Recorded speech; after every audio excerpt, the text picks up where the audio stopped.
button not work for this screen? Oh, it does. There we go. Hello, and welcome back. Oh, hello. I'll usually be down here for that, right?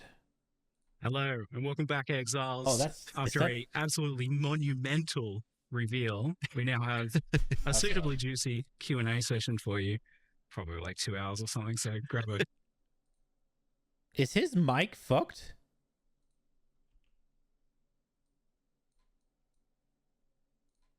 Hello, and welcome back, Exiles. After a absolutely monumental reveal, we now have a suitably juicy Q&A session for you. Why is his... Probably like 2 hours or something, so grab a cuppa, grab a snack and settle in. I'm joined once again by Jonathan and Mark to discuss a lot. The patch that had to fix all the things, right? That was the goal. I mean, we didn't quite get to literally everything, but we certainly managed to do a lot of things. That's all of it. Is that there? Is it just continue? Preventing you from like you want to both have a... Okay, so it's their audio, I guess. Attempting to fix everything. Yeah, okay. stuff, so it's like a pretty big deal for that.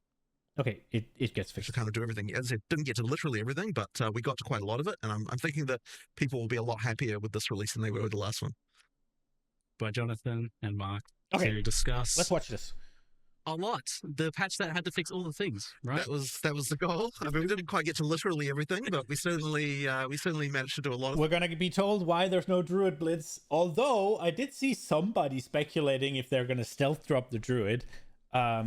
They did. I have seen him say it's in animation hell, so I doubt it's gonna be there. But there was what sounded like a Druid bear roar. Oh, not Druid bear. It's like a bear roar in one of the reveals. So people were like taking it to the moon in terms of theories. Things that we were very keen to do. Yeah, you guys are telling me that. I will this cook me some eggs. Uniquely nerve-wracking for you because there was, I guess it felt like there was a lot of pressure on this one too. Fix everything. Absolutely. I mean, look, we've obviously got a lot to prove. You know, we need to make sure that we're like that. Well, put it this way: I wouldn't want people to feel like we that we don't have answers to a lot of the things that people have been unhappy about. So, you know, like, yeah, we really tried to do as much as we could in one go to kind of do everything. As I said, didn't get to literally everything, but we got to quite a lot of it, and I'm thinking that people will be a lot happier with this release than they were with the last one. Yeah, I was pretty shocked to see how much was in this one, especially given that you've moved to this kind of like 4 and 2 cycle of. You know, you just feels like you just released the Path of Exile 1 expansion, which also had a lot of pressure to be a big one as well. Yep. So yeah, I mean, it's certainly hard. I mean, look, the really hard part is, you know, having to make an act at the same time. Like that's a really huge commitment. So I'm certainly going to be happy once we finish the campaign because we're going to be back to normalcy again. But yeah, it's a like, you know, what it does do is it means that there's like a huge amount of content to draw from. There's obviously a huge amount for players who, you know, are not necessarily the in-game players as well. You've got all of the, you know, the new campaign stuff, so it's like a pretty big deal for all that stuff. But it also meant we could take a bunch of that stuff and move it into the end game too. So the end game kind of sees a big expansion as well. So yeah, it's been quite a good one. Did they fix it? Early on, we had the process. Actually, we just literally grabbed my whiteboard in my office and we just wrote down every single problem. Yeah.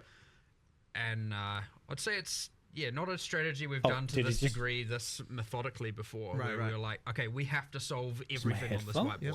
Literally made a tier list up there. Like, this is T1, this is T2. We did actually fully of every problem. And, you know, there were things in there like, you know, performance and things that aren't necessarily the actual, you know, game content. I mean, the very one at the top of the list was, you know, campaign is a slog, right? Like, that was the one that we were like, you know, we've got to solve that. So, you know, things like that were just like, because we're really trying to be honest about, like, here are the real issues. And the reason it ends up being a bit nerve-wracking is because we had a goal to fix all of it. And we didn't get to fix. We aren't fixing literally everything. We're fixing almost, well, a lot. You know, and I'm sure a few new problems introduced here and there. However, obviously, you know, as we're watching Twitch chat, there was a huge amount of stuff about towers. You know, we had a plan; it was on the list. It just unfortunately we couldn't get time to sort it. So yeah, that's one of the. It's probably the notable one, I would say. Yeah, so we'll kind of discuss around your vision and stuff for Endgame soon as well, so that you can give people some reassurance about like where you want to go with that. But we should also mention just the other elephant in the room, or the lack of the elephant in the room, with the druid. No elephant form, but the druid kind of works.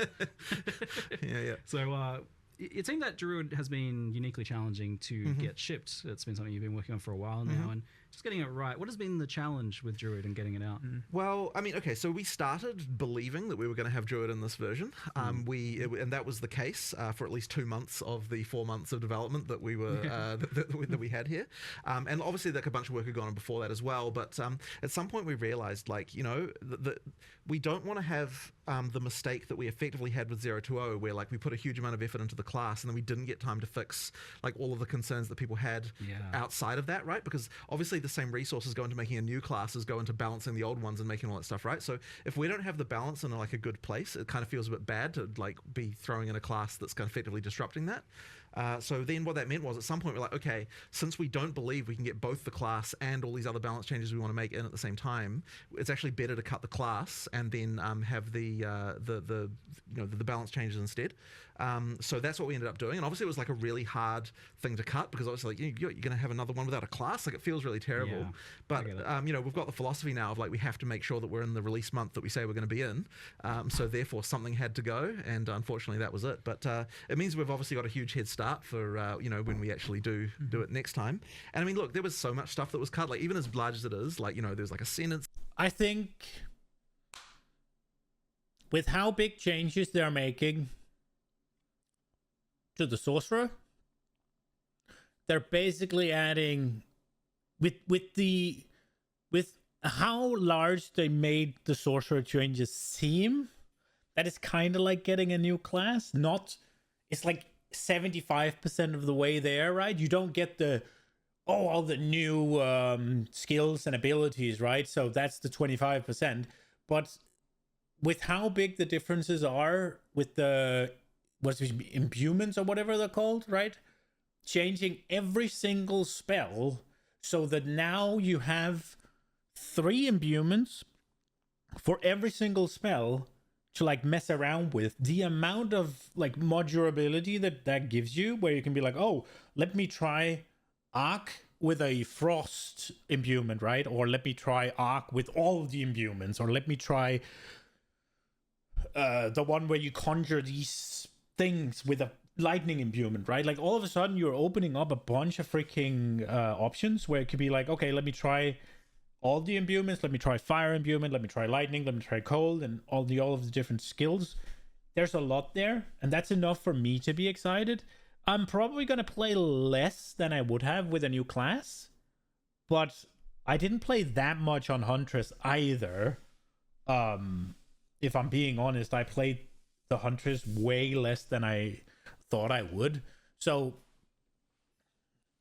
I think it's the right choice. Yo, Potato, welcome. I think it's the right choice they're making. It is obviously disappointing, but there's a lot of changes to the sorcerers, so you will probably get somewhat of a new thing. There is going to be at least 1 or 2 new, if not more, mace builds as well with that hammer throw thing, and I think they're adding different ones as well, right?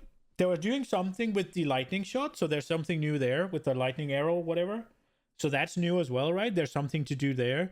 And the right side builds, the monk, the huntress, the Amazon specifically, got massive buffs. Maybe the mercenary as well got massive buffs in terms of the evasion, the spell suppress for everything. I can't remember what it's called. And also all of the new support gems, right? And the weapon swapping.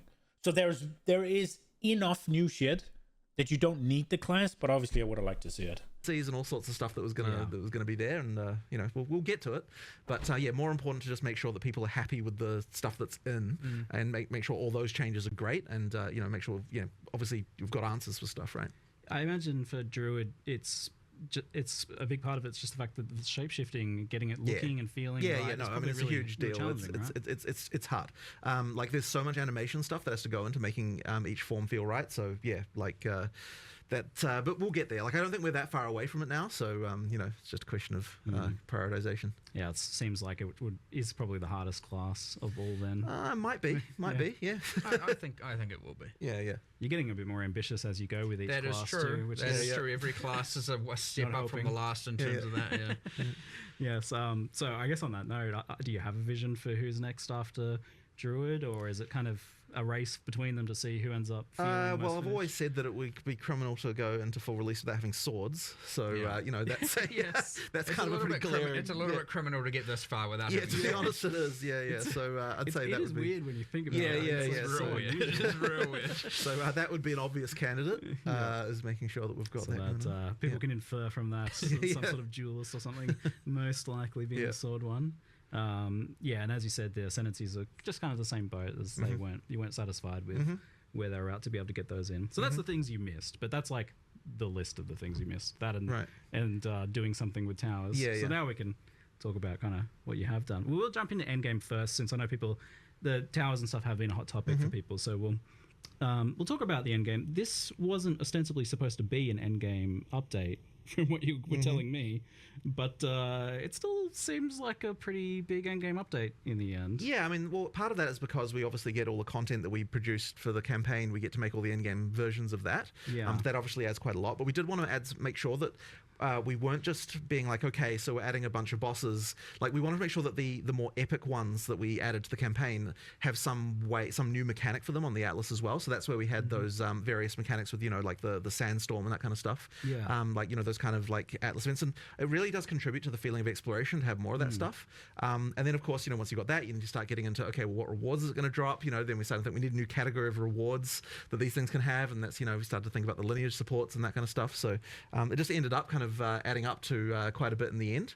But it isn't like kind of like the big end game change that we wanted to do. Like, we had a design for that, but we just kind of haven't quite got to it. So, but it still ends up being quite a lot. And one of the big things that it also, I think, will help bridge is the kind of mid-end game part, like that's still a problem that we want to improve, but it adds quite a lot there, because you're seeing that stuff on the Atlas a bit earlier.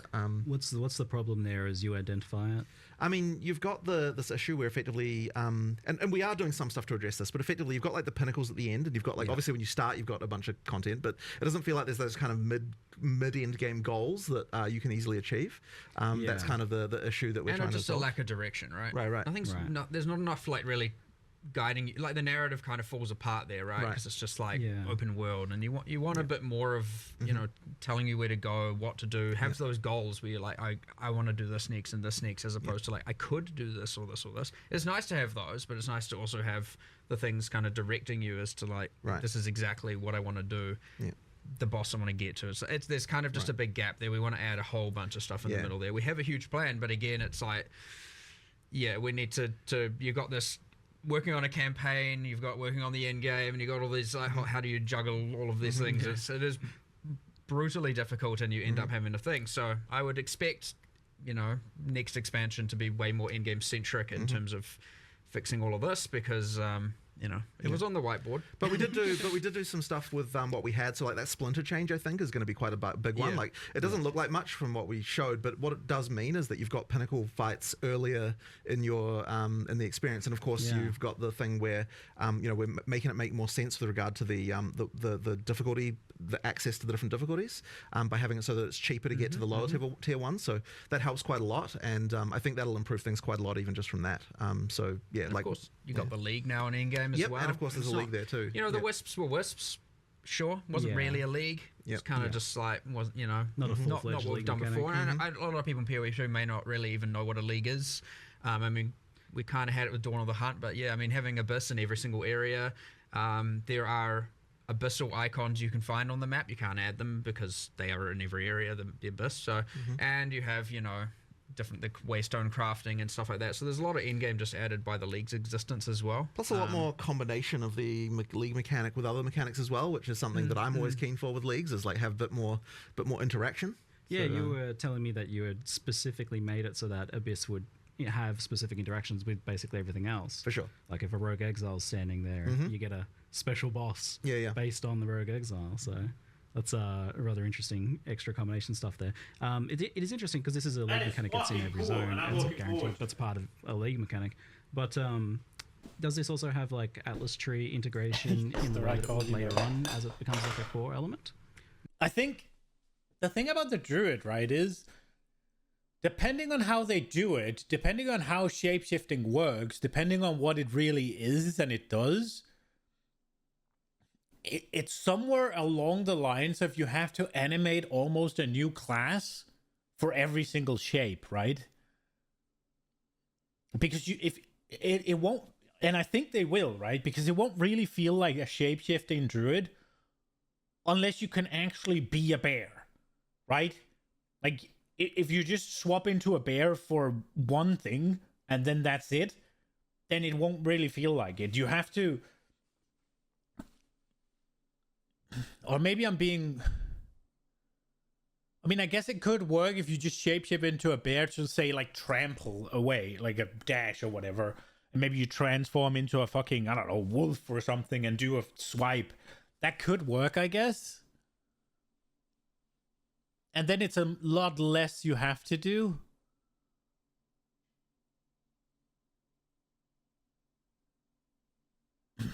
But it sort of feels like you would want to be in that form for a while, right? Or maybe I'm wrong.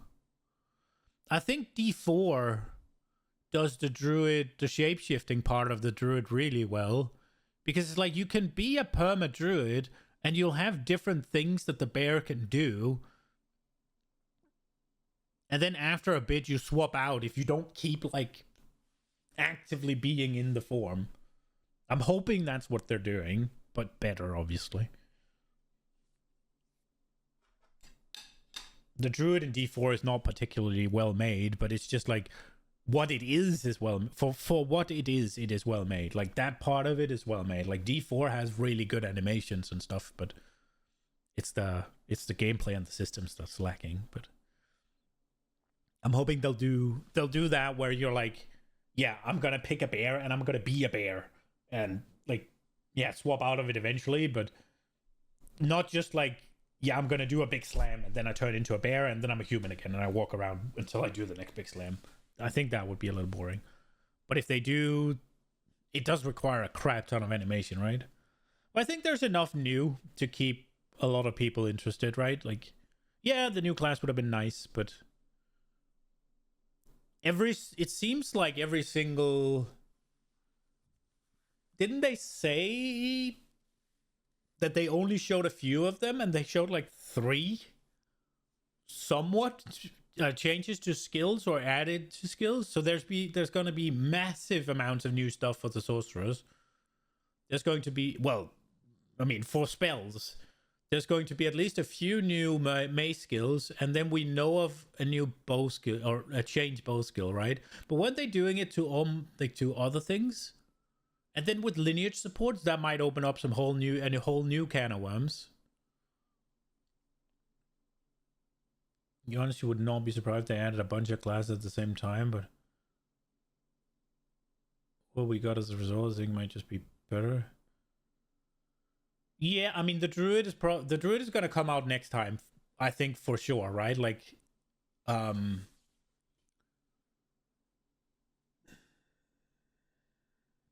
they have said that they want to end early access around December, right? Preferably. I don't think they're going to do that. But they might just be like, all right, well, I mean, we didn't get it finished, but let's end early access and then we'll finish it with the leagues. They could do that. Because we're still missing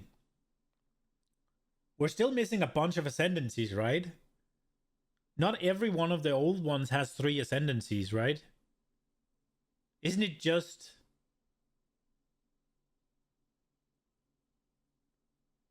Like, we got the Kitava one, got the third ascendancy, right? The Smith of Kitava, the Marauder, or Warrior, or whatever. I don't know what else got the third ascendancy, but I don't think... Amazon only has 2, right? And I think... Doesn't Witch only have 2 as well? Or, no, Witch got 1, right? Witch has, like, the Necromancer... Or, wait, maybe I'm wrong. Did Witch get another one? I can't remember. We're lacking a bunch of ascendancies, and we're lacking a bunch of classes. Was it the mercenary that... I can't fucking remember. Whatever. No, not the way that's kind of handled is through some of the waystone crafting. Yeah. We depending when the league ends, we obviously do the whole again more for people who maybe don't know what a league is and how we handle this stuff in PoE1. I'll over-explain it a little bit, but yeah, generally we review the state of it at the end. We see what changes we want to make. Sometimes we add it to the core game immediately, sometimes later, and then we add it to the tree and decide how we want to invest into all the different things. But we try and have the meta progression, so to speak, of a league within the leagues itself, and not connected to the core tree, because you could have a separate tree. It is a thing you could do. But in this case, it comes in the form of the Waystone crafting. You did an experiment with that recently in Path of Exile 1, doing that in a league, and you didn't exactly like the result. Bit different because it's not a separate tree, and that was during Necropolis, yes, and it felt like because it's in every area, you have to take it. Yes, exactly. So that didn't work. We're not going to repeat that mistake. It could be a separate tree, but...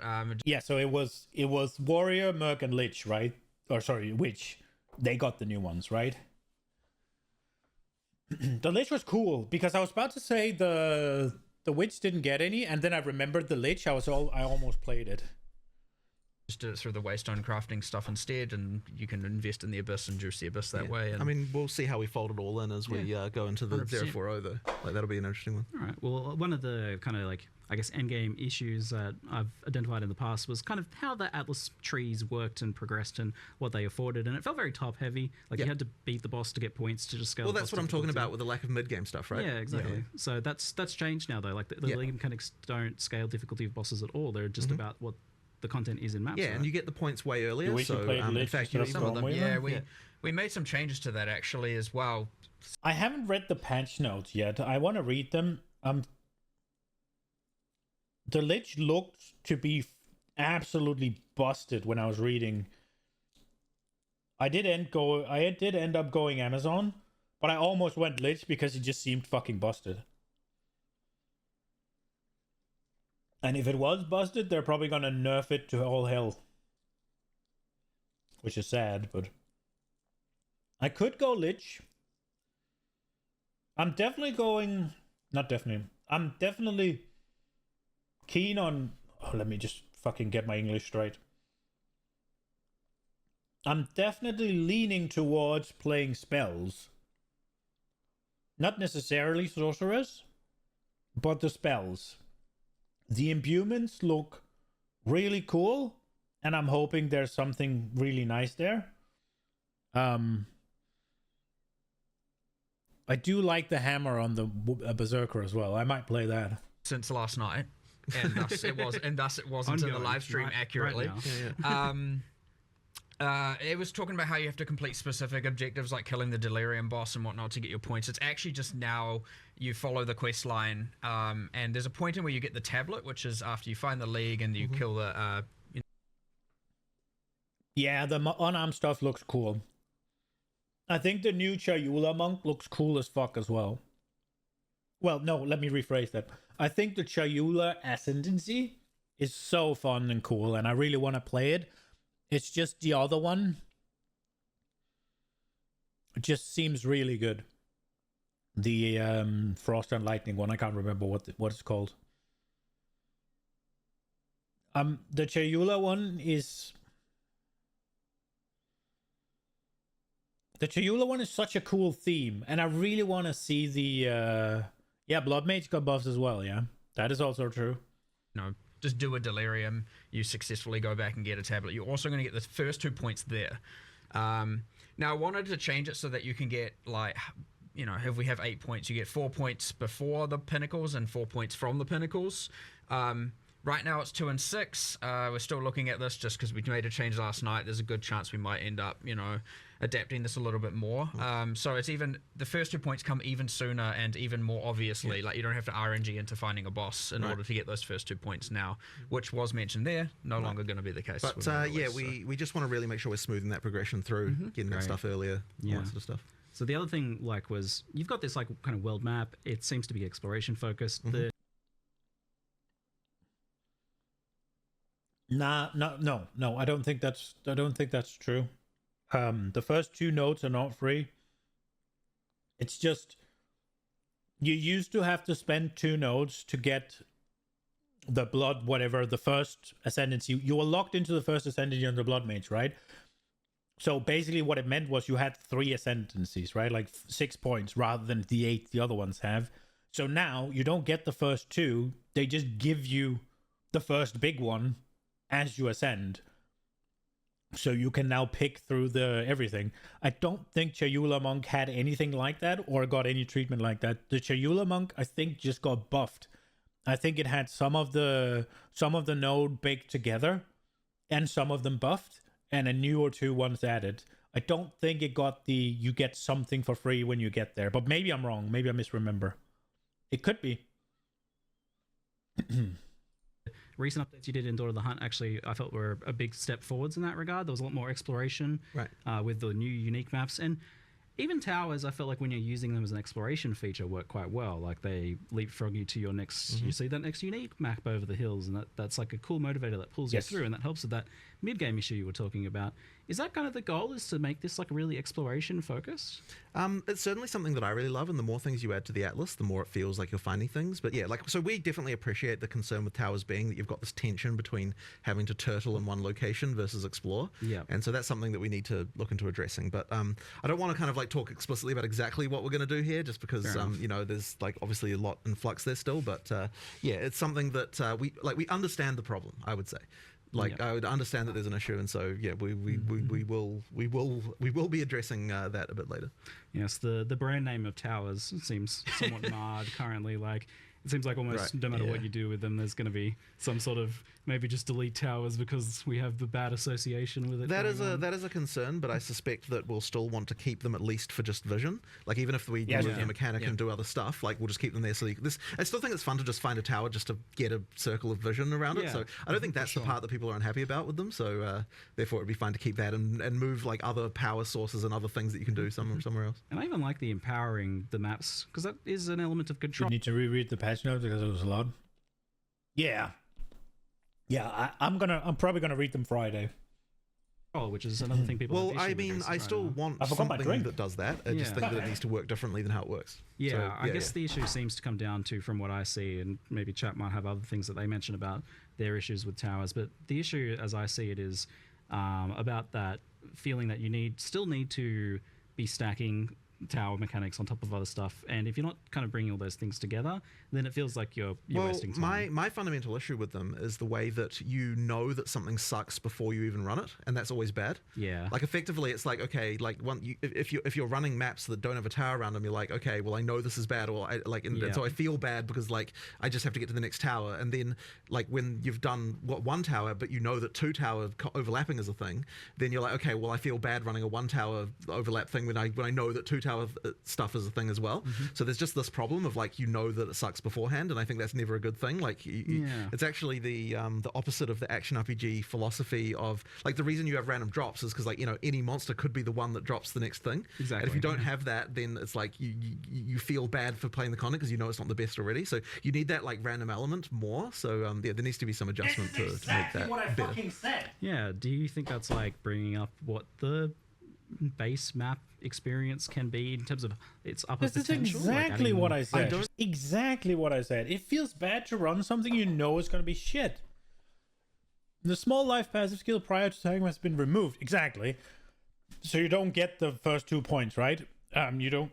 The Sanguimancy notable passive skill is now free to allocate. The life remnant skill it grants now spawns a remnant on hitting a target instead of creating. Yeah, exactly. So you just get Sanguimancy for being a Sanguimancer or whatever it's called, right? Like you just get that for being a blood mage, right? You just get to press that whenever but you don't get the extra point. You don't get the little baby point that was before is gone, right? But it's a really good change because they have a thing that the blood mage is a very specific ascendancy. It forces you into a mechanic, the whole use your blood to fuel your casts, right? So that should be free. That should be the point. But yeah. In confluence of variants. I mean, look, I always like more interesting combinations of stuff to happen, but I don't necessarily think that the core problem is like lack of ability to juice things. Like I think the core problem is to do with the fact that like you don't like when it already sucks. As I said, like it's just kind of like that thing there. So we need to sort of amazing. like It's a really there good would need to be some approach to solving making it more controllable, like more deterministic in some way, like just something along those lines, so that you can so that you don't have this feeling of like because of a thing I can already see that sucks, that this experience is going to be worse than what I'm hoping for. So, somewhat related to this, another thing I see brought up all the time is being able to kind of choose what map you're doing and just being able to exert more elements of control. I saw a post in chat just there that was like the idea of being able to kind of erect a tower where you want it, rather. Like, is this element of like being able to choose your maps a little bit more, or have a bit more influence on what's happening. So I think having control over what content is there is good, but I don't know that I want to lose the fact that you still have the Atlas fundamentally where you like the actual map areas you get are random. And part of the reason for that is that it gives us a lot of opportunities to do interesting things with like different maps can have different things that they drop and other stuff like that. Like there's a lot of that sort of stuff that's like quite... I think they're gonna run into the issue that they have PoE 1, where people just want to juice the crap out of it, and they just want to run dunes, and they want to take the rewards from whatever map and scry it onto dunes, and then they just want to blast dunes, right? Like, that's what I did. Or whichever other map is just really nice, easy, and efficient. You're gonna run into people not liking this for PoE 2. I think the towers, I don't mind running a different map every time. I don't mind there being different biomes. It is a little bit, that's because I'm not giga juicing, right? I'm not super, I don't mind it not being super efficient. I don't mind perma farming, what's it called? I don't mind not perma farming for one thing, right? I'm sort of okay with the biomes and them being different things. There's both for and against, right? I think thematically it's cool. I like the map. I like traversing the map in PoE 2. I just like it. I don't much mind that there are bad maps and there are good maps. The biomes are cool. It's sort of neat that they give different rewards. What I don't like is the towers. I do not like that I RNG which maps are good with a tower, right? I do not like having to find double overlap towers, putting in the tablets, and then hoping that they land on what I want, because otherwise it's ass. I want them to remove the tablets, or at least remove the effect of like the putting different what are they called? Types of content on there. And I want to go back to a PoE 1 Atlas where I can pick what I'm doing and every map will have what I'm doing. And then I don't know if the towers could be scarabs, but then you're running into the double thing again then. But I think it would be better if the towers were scarabs at least, but I don't know if that'll be perfect. Nice. Like you can actually have a unique map be way more powerful if like it's kind of, you don't know exactly when you'll encounter it. So that kind of stuff is quite nice. And we want to do a lot more as well on the Atlas, like just more stuff to find. Like when we get to 040, I really want it to be that like, you really feel like there's just cool stuff in every map that you might be finding that's like, that's way more interesting. And as I said, that stuff, the problem is if you have full control over literally being able to run the same map every single time, like the same like base area, it means that you don't have the ability to say, okay, well this map can randomly have this thing that's just like really awesome that always drops a unique or something like that, because then you're just going to run that map over and over and over. So I still like some ability to have to find the good stuff in the Atlas, but we just need more control over what mechanics you can spawn there and that kind of stuff, and like not having the experience of like, if I didn't get this exact overlap, then I have this bad experience. And that's where exploration actually comes from as well, is having some element of not having that control as well. So maybe it is the case more of just juicing up that exploration aspect of it even more. Right. Anyway, that's what I'm. already felt like a big improvement with that last one, and we're getting the new maps and the new mechanics and things scattered in the zones as well. So it seems like there's a fair bit more going on. The main point, like, maybe just remove the trash maps, but bro, trash maps, like, who's to say what's a trash map, right? Like, what's a trash map? Like, you have an opinion, I have an opinion, somebody else we might even share our opinions, right? But I think the whole, like, trash map, I think that's gonna get solved a lot by them adding more content, right? Like, there's, what did they say? Was it 35 new zones? So there's 35 new maps, right? But is Augury really that bad if you run it like once every 50 maps? Right? Isn't the problem right now that, at least in season 1, it was like 30% of the maps being run were Augury or something, right? It was something like that, right? Like, just adding more maps is gonna make it better. we're done. I don't know which one's Augury. 100%. And you know, 040 Is it the expects Val a lot inside more area? improvements there. But again, we focus more on everything else. The one, there's a, you know, an insane amount of content there. You know, it's we wish Towers was in that list, but it will be. Don't worry. These things are coming. We're aware of the problems. We are aware, like 100%. You know, it was expected when we got to that section to see a bunch of. And I think a lot of people are going to be getting a chance to experience some stuff they didn't experience because it came later in.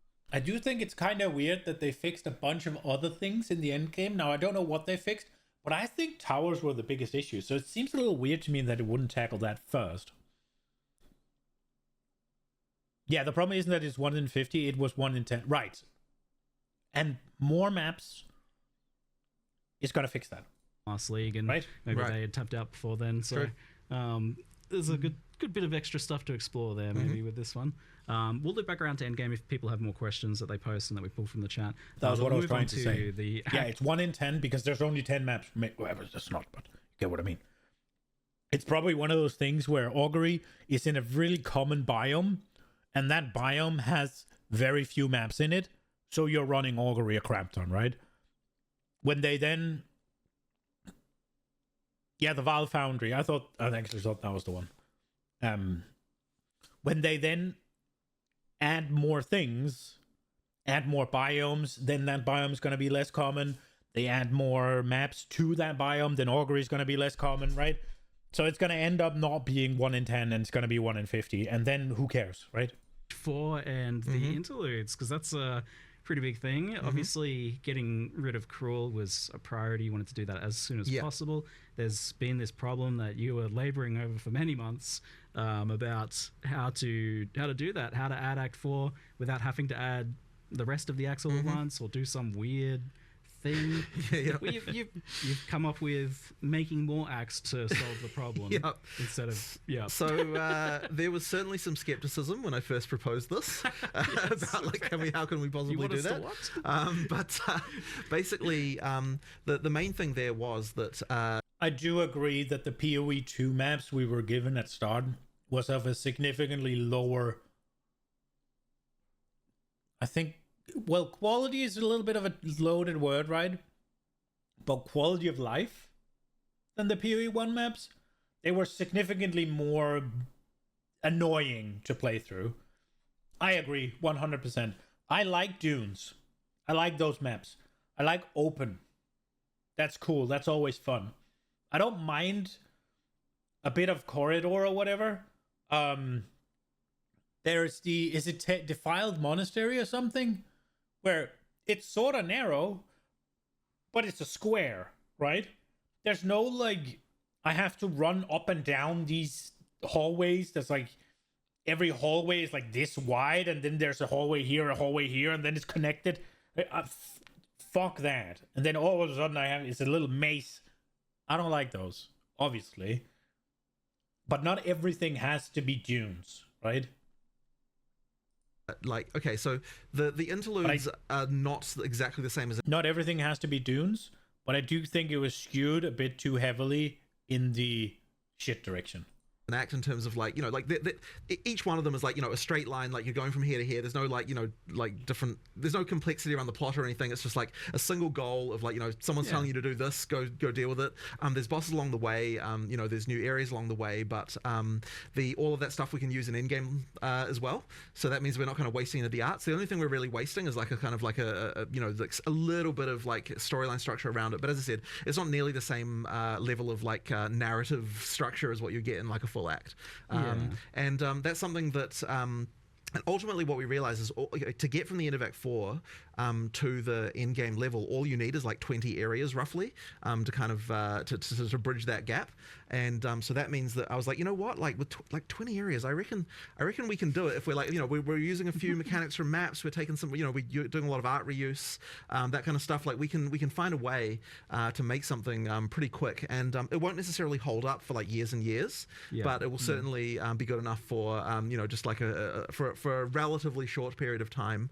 And by the time you get to that point anyway, like you're usually pretty fast as a character. You're like rushing through, you know, just to get to end game. So I think that that'll end up being like pretty damn good for the time being. Plus, you know, new bosses, new stuff to experience. Like, you know, in my opinion, it was a no-brainer to do it compared to some weird thing like having to repeat Act 1 and 2 again or something weird like that. Like that just wouldn't have been good. And we really wanted to get rid of Crawl. I mean, like we never wanted Crawl to exist, right? It existed as a compromise. So being able to get rid of it is obviously, you know, something we were very, very keen to do. There was something you know, you get to the Act 1 Crawl and you're like, I've know all this content, you're ultra powerful, and that's a little bit feel good, and then you're like, doing all this again, you know, it's just like a little bit like, you know, you can do it, you know, at that point you're like, just. If Forge is the one I think it is, I love it just because the boss is so fucking cool. But that might just be because the way I got to the boss, I had just enough damage to kill him if I played well. So he was perfect for me. That was so good. Like, I got there with the perfect amount of damage for my skill level, at least. I had to play super aggressively and pretty well in order to actually kill him in time. If it's the one I think it is, the one with the lava, right? The map is bad. Yeah, I mean, the having to open the doors all the time and then there's like, you get shotgunned by Val shit, that's annoying, right? Obviously.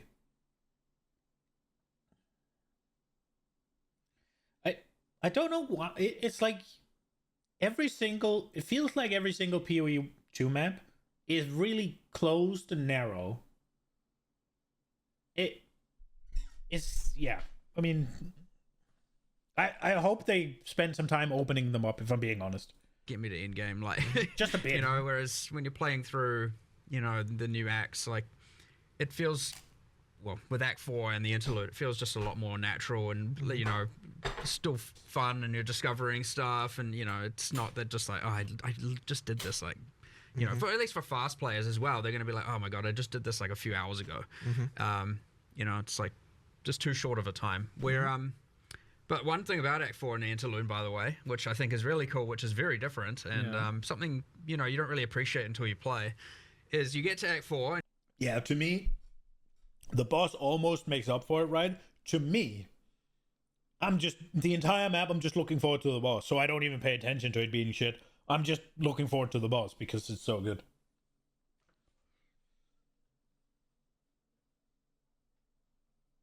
It's almost all of them. There's woodland with water that always make you lag out. That sucks. It just feels like at least most of the ones I run into are pretty like hallway-esque.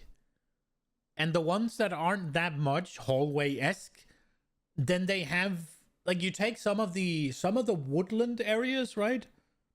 It might be creek. I don't know. I don't know the maps that well, if I'm being honest. I don't really pay attention to them, to what they're called. There are. It's like it's not. I mean, even the woodland ones, you'll have like massive chunks of just. It looks like you can go there, but you can't.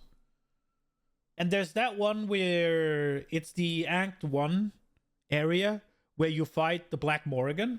That one as well. Why is there that many routes just blocking the way everywhere?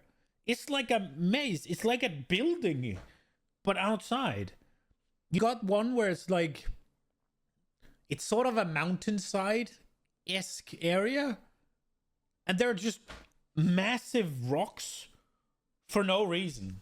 Or massive areas where you can't walk up. It's like a big open plains, but somehow there's like a dangerous poison bush that just takes out like, I don't know, 20% of a screen. So you can't go there. And then there's two of them mixed together. So you get funneled into this little area. It's like, why? Just make it open. It's so dumb. And you're like, okay, where do I go? Well, I have many places I can pick. I mean, Jonathan was talking about how, they're kind of interludes are kind of straight lines, but there's three of them. But there's three of them. You can do them in any order. There's a choice immediately there, right? You can do those in any order. Yep, you can do them in any order. You can do them in. Yeah, I don't like it. I think it's bad. But again, what is bad? It's just, I think too many of them follow the same, narrow corridor, right? And I'm hoping that they're going to open them up and add more open ones. But like, just remove the bad maps is kind of, that's hard to, what's the bad maps? I think it's easier to say I would like more open maps, and I would like them to open up some of the ones that are like constricted for no reason. It's like you have huge open spaces, and somehow they decide to constrict them as well. So it's like, now it just looks like you're outside, but you're definitely inside still in terms of how the map layout is. It's like, for now, definitely PoE 1 is a better game. Any order, when you complete one or partially complete one, it levels up the other two. They always stay, ahead, and they bridge the gaps. You can do them in whatever order you want. It'll be interesting to see the speedrunning strategies, because like there's different bonuses available. Like the spirit draft comes from one. Yeah. Okay. Where another might be more passive point heavy, and another might be more permanent bonus heavy, and another, like, there's going to be all kinds of crazy stuff going on there. So you go in Act 4 where you've got full freedom of like choice of which island you want to sail to, and then you go into the interlude and you're like, which part would serve me best? And maybe the answer is do a couple areas of this part and then swap to another and do that one, and then like, who knows? Which is fine, because again, as you progress through them and defeat the bosses, the other ones will level up and keep up with the level. So you can do half of each and then do the half of each again. You want the option to run the maps, you don't. Yeah, that is kind of problematic with the Atlas though, right? And that's what they're saying they don't want you to be able to do, right? They want certain biomes to have certain perks and certain biomes to be rare and have certain really good things. So if you could just... And obviously the maps are tied to the biomes, right? What you're saying, sure, I agree. It's nice in PoE 1, but from what I could tell with what they said earlier, they're literally going to do the opposite. You're not going to be allowed. They said they can make unique maps way more rewarding and powerful if you don't know when you're finding them. You can do an area of each, and then, That's wild. I didn't realize the interludes were sandboxy like that, because I was planning on asking about how the fact that Act 4 is like a sandbox for like the great portion of it there, and that's going to be super interesting from like racing and speedrunning perspective as to what people take. But also that does seem like it might help with the campaign slog. The repetitiveness of it if you can kind of do things in a different order each time. Is there some good reasons to do it in different orders as well? Like you mentioned, like differences in rewards, differences in challenges too, I imagine, for different builds? Yeah, for sure. So, like the reward thing is like probably the main reason you'd change the order, depending on what's going to work best for your character right now. So, yeah, each one has got stuff that like we're taking all the different fixed bonuses. I think that actually the fixed bonuses are different a little bit now, aren't they, than the way that they were when they were in Crawl? Did you change what stats they were? Yeah. I thought you did. The passive point number is the same. Yeah. The spirit is the same, but the other bonuses, we've kept like we'll still have the resistances that you got before, but some of the other bonuses from, like, for example, crawls, the snake in Act 3, I can't remember the name of these areas. We have internal names, the old snake chamber. The reward from that will be slightly different because not all 3 of those options are available, and they're available in different ways. Some of it might be, some of it might not be, and some of it will be in Act 4, some of it might be in the interlude, So it's kind of mix and match all over the place, but there's some pretty cool stuff in the interludes that, you've obviously got your permanent bonuses, you've got your skill points, you've got just like which bosses do I want to do first or last. That's all nice, but you have a little other things subtle. Like the first area of one of them, I'm gonna be as spoiler light as possible here, has a wandering vendor that sells, guaranteed rare caster gear, and you can go and be like, I'm gonna go there, check that if I'm a caster, and then I'll go to the other 2 acts because that might have like a straight up weapon upgrade. And then there's another act that sells a whole bunch of greater runes, and so you might be like, I need some runes, I'm going to go there, find that vendor, get some runes, and then go to another. And then one of them has, and you're going to have to find this for yourself, one of them has a nameless seer in it, and so go for it, find that. And I'm not going to tell you which. So do you know in advance some of these rewards so that you can make this decision? Like maybe not those kind of secret ones. But... I think it doesn't. Does it say it on the? Does it show it to you on the world map? You generally see the icons on the world map up to the point your character and the NPCs could reasonably know about. Yeah. Okay. So it depends on the act a little bit. In some cases, it's like no humans have been there, so you can't know until you've opened it, and then it will, or until you have been told about it or know about it or advanced the quest, and now you see all the icons. So. Some yes, some not. Time to get and, a bit of discovery process. But like it's going to players are going to share information pretty damn quickly. But yeah, it's actually quite fun having all this different choice and different axes, and we haven't had this level of like, sure, you've got Path of Exile 1, Act 2 is go left or go right, and you got a little bit of that in like Act 8, but you don't. Yeah, get this much like parallel things going on like this in a kind of interesting way. So it'll be. I suspect it'll actually last a little bit longer than we anticipate, given how we had to put this kind of 3-part thing together so quickly. Last a bit longer in terms of like players finding it fresh and interesting. Yeah, that's the hope. Okay, good. The all 3 interludes kind of appear on one world map, so you kind of got 3 parallel tracks you can see on one map. Cool. So yeah, that's how that works. It's cool. Decision paralysis is going to set in. Where do I go?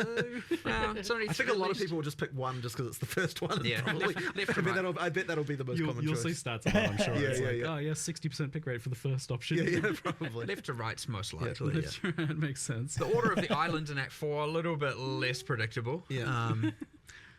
One of those islands, like there's four permanent bonuses kind of going on in one area, kind of thing. It's like because. Go there first. I'm not going to tell you which ones. But, okay, I'll have to figure that one out, eh? There's one of the items that has 4 bonuses. I'm going to figure out which one that is and go first. But I like the idea that it could be different for different builds too. That would be very cool if that ends up being the outcome, because that will keep things fresh long term. Yeah. There's a good reason to do it differently and doesn't just get kind of immediately solved. Yeah. So Act 4 was planned to have a new way of ascending, but that wasn't mentioned here, so it's not quite ready yet. Didn't quite get time for it. It'll be coming a bit later. But you can there's still a quest to go to the place where that is happening. But and we added like a kind of another reward there, just for the time being. Yeah. But later on there'll be that. The amount of work required to make that trial just unfortunately wasn't quite compatible with making all of the other stuff we made. Probably if we hadn't made the interlude, we would have been able to do it. But I think the interlude was more important just to get rid of Crawl. So we ended up making that decision. But we'll get to it. Thank goodness. I'm like so stoked Crawl's gone. If it's what most of us imagine it's going to be, I can imagine where a lot of that work comes in. So hopefully you guys, is it something that you'd like to get ready for next league then, it sounds like? Well, I don't want to promise anything because at this point we're in the mode of like, we'll cut stuff if we need to make the release happen. So I wouldn't want to promise anything, but that would be nice. We'll just have to see. I guess the other question then is, do you think it'll be like different enough and appealing to people who don't necessarily want to ascend the other ways? Well, it's certainly different than the other ones by a very significant margin. So I think that'll be interesting. And what's the vision for how ascending? How do they know what it is? Then, so is it the idea? Like, it's gonna take you to what? Am I dumb? Like, what is it? Everybody, like, Ultimatum and Trial of the Second Man is going to be quite different than those. The Trial of the Second Man was, the fuck was that in? It's Sanctum, right? That's very, is it going to be Heist? That doesn't really make sense for Act 4, though, does it? Because Act 4 is the Karui and the King's March settlement. What are they called? Those guys. Kalgur. The cowgirls. But I don't remember any specific... Well, I guess it could be... I don't remember any specific Karui things from PoE 1. There was a league, right? Where you played like a sort of a MOBA sort of thing with some NPCs.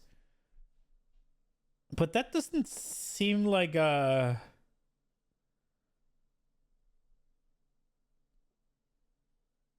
It would make sense if it's lab, right? Because it's been... But they said it wasn't going to be, didn't they? I feel like they should add lab, if I'm being honest. Like, yeah, a lot of people don't like it, but I do.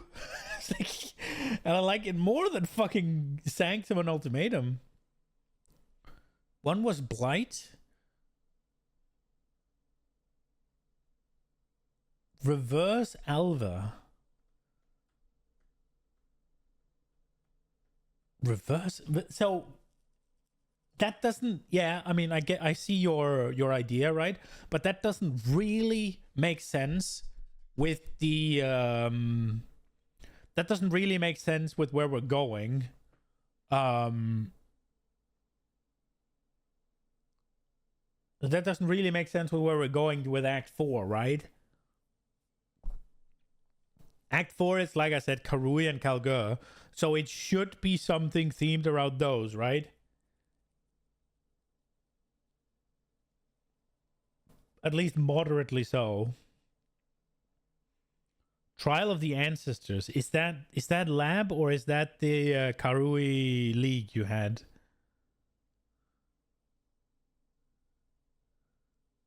These ideas were before you found... I really hope it's not Blight. I would be super sad if Blight isn't... I hope that they add Blight and it's a proper tower defense. I really hope they add a proper tower defense mode to Blight. Like,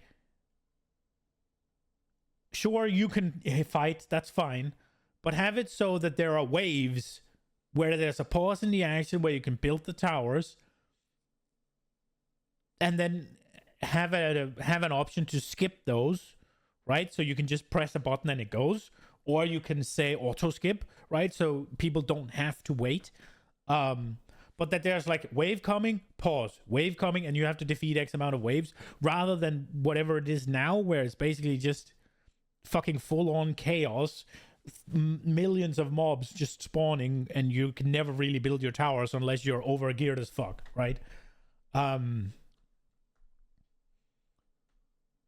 least if they're gonna have to hit you. I really hope it's not Blight. I don't know what the...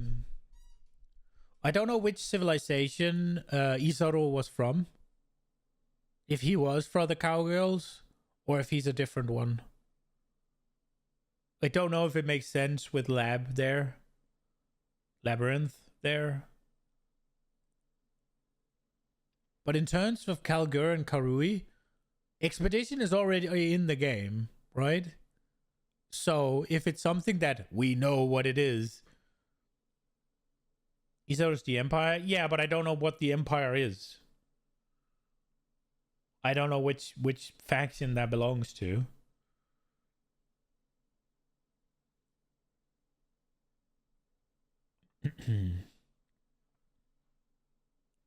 But there isn't really anything Karui in PoE 1, is there? I don't think so, right? There's no mechanic.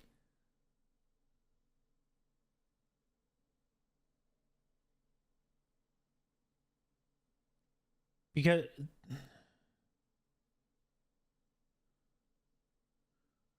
the Eternal Empire, yeah, but so there's Val, there's Esamites, there's Kalgur, and there is Karui, and the Eternal Empire. I don't know who that is. Like I'm not all too caught up on the lore. It sounds like, yeah, we all have an idea about what the third one's gonna be, huh? I mean, everybody's saying the Well of Souls, but what the fuck's the Well of Souls? I don't know. If it's one of the ones that are kind of separate in PoE 1, where Ultimatum is a separate little challenge, right? Like the entire map is blocked out while you do it. Then it could be Delve. Will of Souls is the new. Oh right, yeah, that okay. It could be Delve. They did mention Sulfurite. Delve is very, what's it called?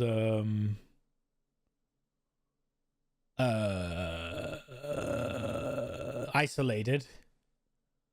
But all of the isolated ones, like Ultimatum or Sanctum, it would be Heist, it would be Delve, and it would be Ritual, right? Ritual is in the same way as Ultimatum is, sort of, but Ritual's already in. I think Delve is too popular, don't you think?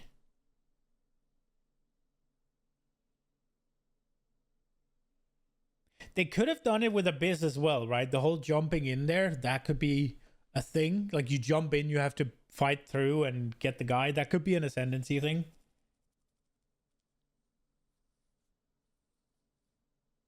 Yeah, I was about to say, I think Delve is too popular to make it just an ascendancy, right? Heist is hated.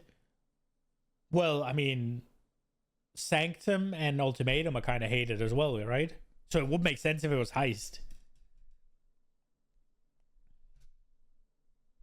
It's just not very thematic about ascending, right? Heist is kind of slumming it. So what, you steal something that you can ascend with? It's kind of weird. Ascending in Heist doesn't make thematical sense to me. It makes sense with the Trial of the Sekima, right? Like, it does make sense with Ultimatum as well, though, in my opinion.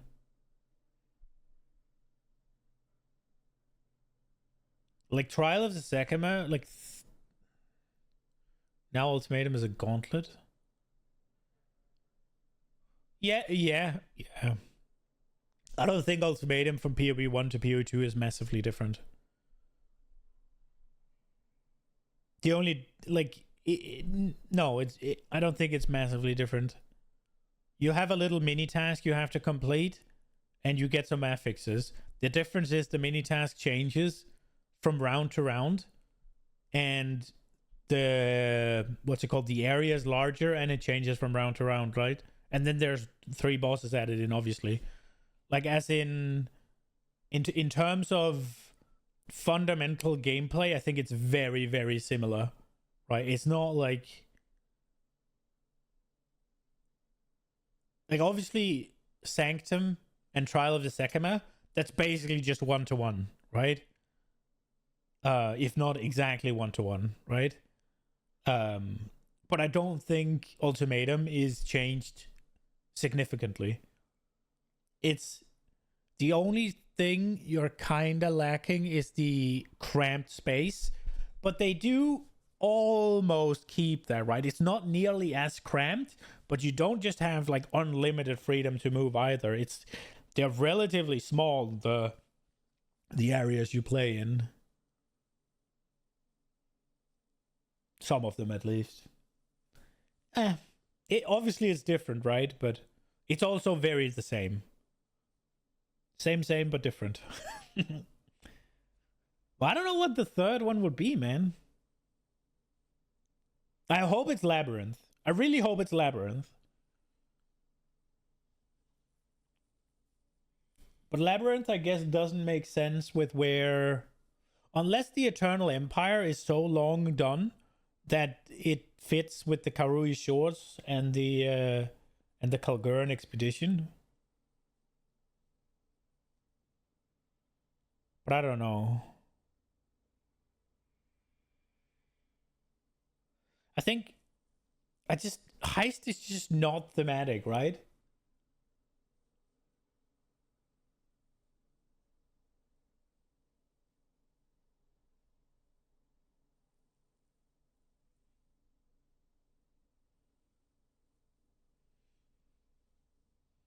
Nah, Heist wouldn't make sense to me. Heist would be stupid.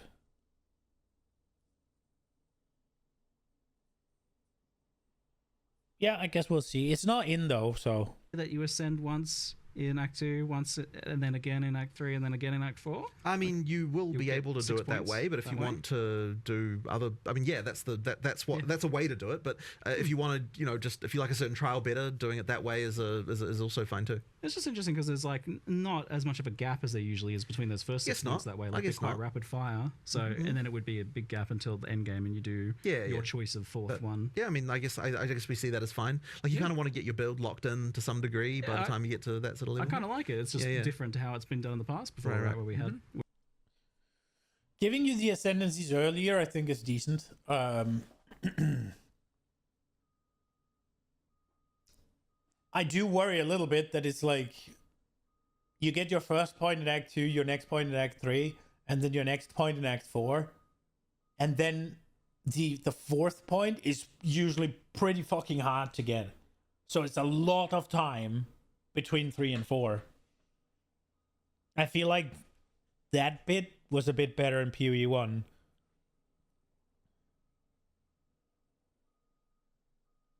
Like, the spacing between them makes more sense. I think getting 1 and 2 pretty early is nice. But I think they should probably bang down the difficulty of the fourth one. And then maybe add a 5th version of Ultimatum and Trial of the Secima. That is what it is now. And then you just add a new reward to it rather than the Ascendancy. Like, it doesn't really matter to me that much other than how long it takes me to get it, because I will get it. I'm good enough to do it. But there's a lot of people who aren't good enough to do it, who don't play enough to do it, and they just don't get their 4th Ascendancy. And I think that's kind of bad. It's like the difference between, it's kind of like when they had from Pinnacle bosses to Uber, right? Like the distance between you being able to do a Pinnacle boss and you being able to do an Uber Pinnacle is so massive, and there was nothing in the game to bridge the gap. So it's like, that's kind of what they have with Ascendancies right now, but worse, right?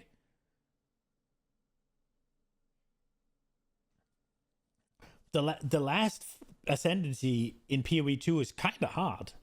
It's one of the hardest things in the game, right? Right now, at least.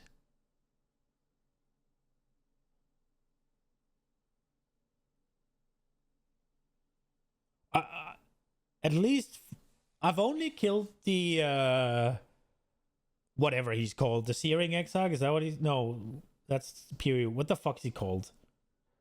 The Fire Boy. I've only done him once, I think, in PoE 2, and I just pooped on his face. But I guess there's like 4 levels of him. But it's kind of weird.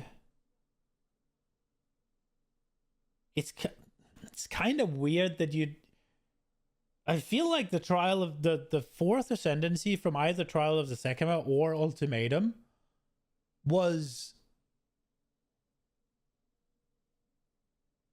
harder than I would expect.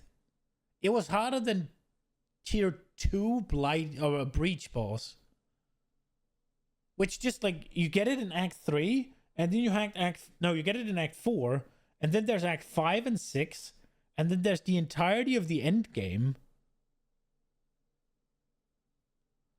I think the Pinnacle boss is mechanically easier than the last 2 Ascendancy bosses. Yeah, and numerically, they're also, depending obviously on which bosses you get, they're also harder then at least like tier 2, I think.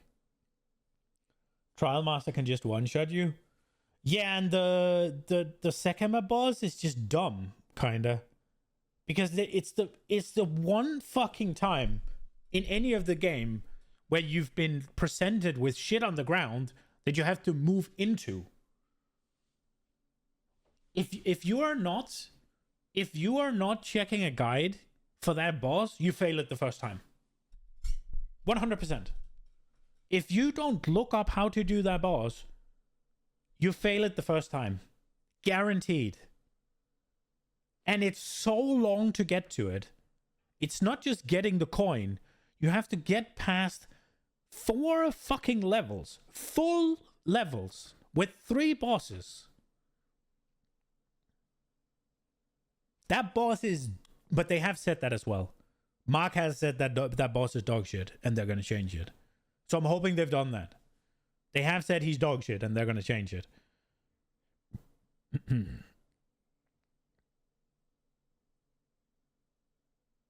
I think the gap between getting your 3rd ascendancy in Act 4 and then realistically you'll have to wait Act 5, 6 and then mapping and then probably some bossing as well until you get your 4th, right? Maybe I'm wrong. It could also just be that my power level went up significantly after, so that everything else felt much easier. That could be it. But isn't it like a... Don't you need... Is it 75 level you need of the coin? Or the ultimatum thing?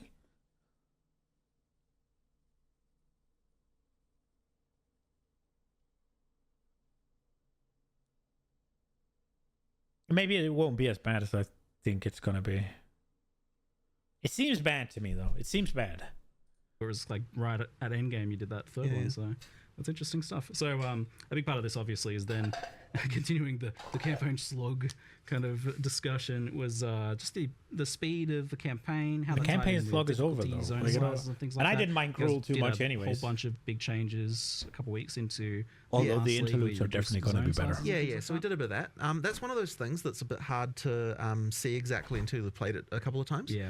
So I like, for example, right now, like, you know, the first time you play through Act 4, I doubt you'll be worried about zone size. Second time, then it might then start to realize like what places are too big and what places aren't. So there'll probably be a little bit of adjustment to that, even as we do the first couple of patches in 030 as well. Just because, like, as I said, it's actually a bit hard to appreciate until you've kind of played it a few times. But the sprint helps a lot. Like, sprint is a big deal as far as like changing how the game feels in this regard. So you know, if you're fast and you know how to use it well and that kind of stuff, you can motor quite a lot more than you were.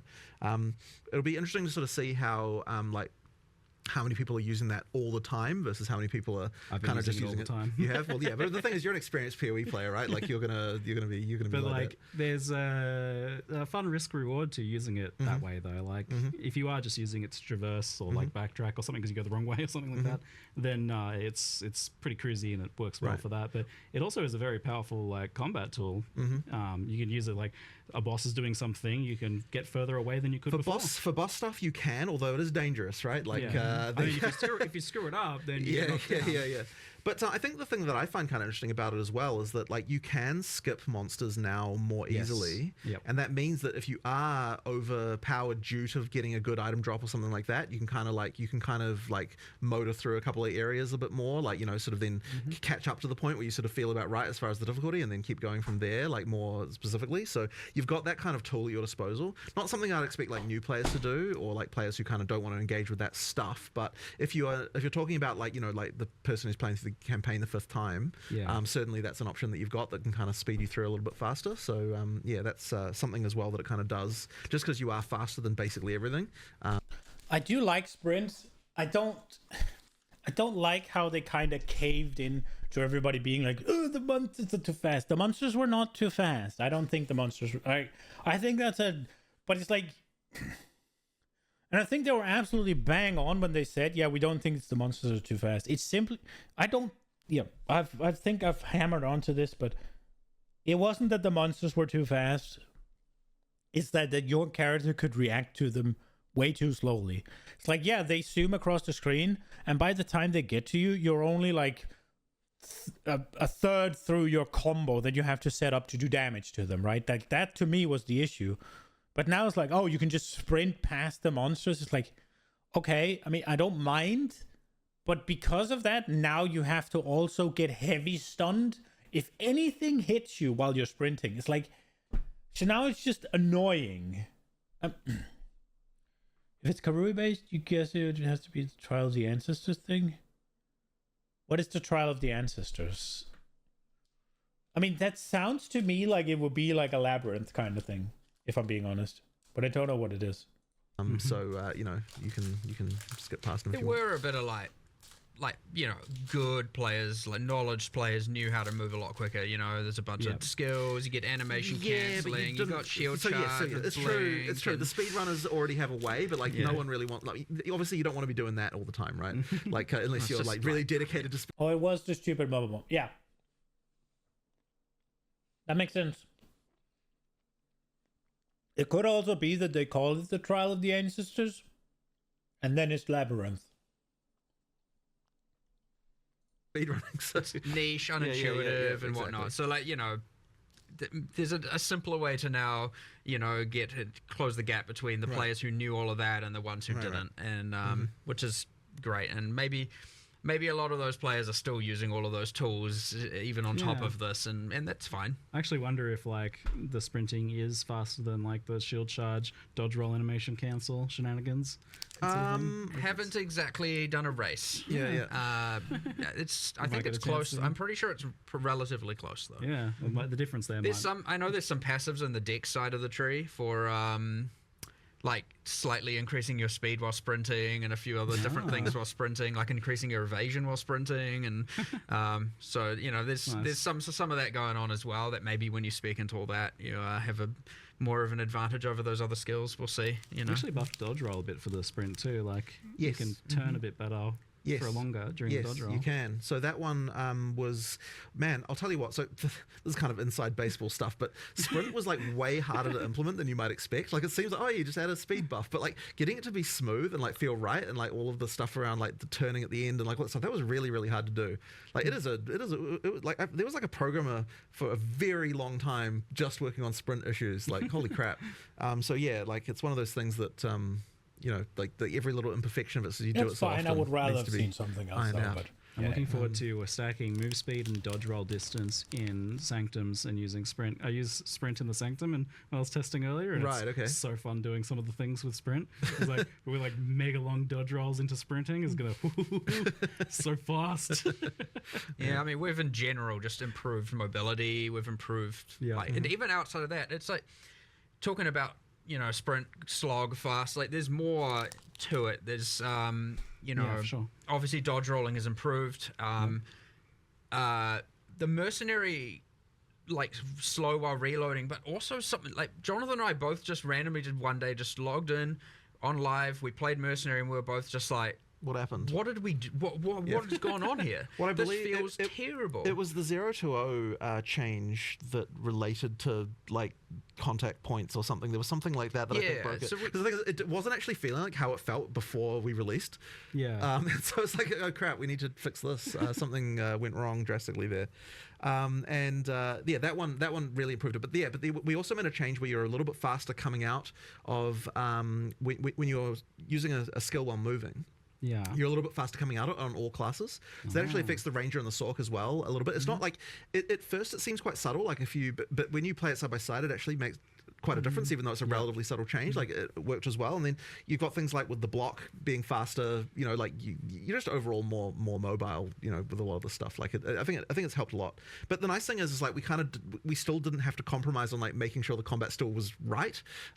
So that's obviously been like a big worry, especially because there's so many other buffs and things to other character classes. Like there is definitely a concern that we've like overcooked, gone too far. Like things are, you know, like things are going to be too easy, and I'm a bit worried about it. But I think it should be okay.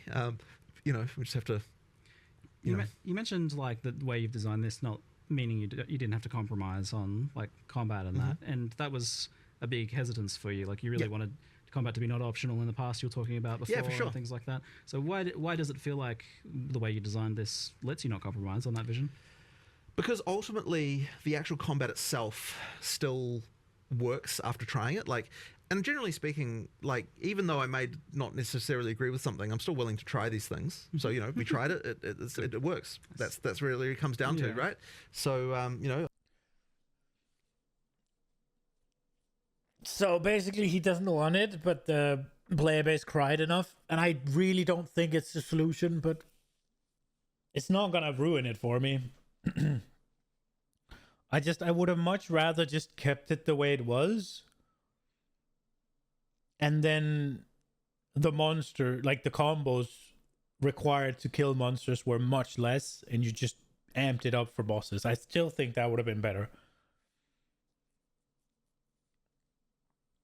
But I mean, sprint is going to be amazing for backtracking. It's like, for that specifically, it's going to be so fucking good. That as long as that's the case, then then I'm cool with it. I just want to make sure that we don't end up in a situation where we're just, it's all just like, even during the campaign, it's just one button, don't have to worry about anything, like there's no challenge anywhere, like that kind of stuff, because I just find that boring. I just don't enjoy it.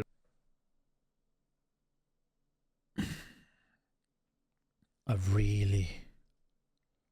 really want him to change his mind on this and not be like, through the campaign it's one button and he finds it boring.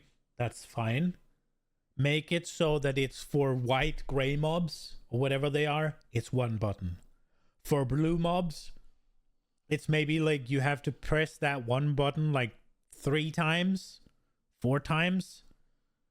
And then the question is, can I then do a combo where I only have to do 2 button presses, right? And then for the rare monsters, you make it so that you have to press that one button so many times that it makes way more sense that you hammer off a combo or 2, right? Then you have the combat, and it's not like, oh fuck, a single white wolf, let me just whirling slash,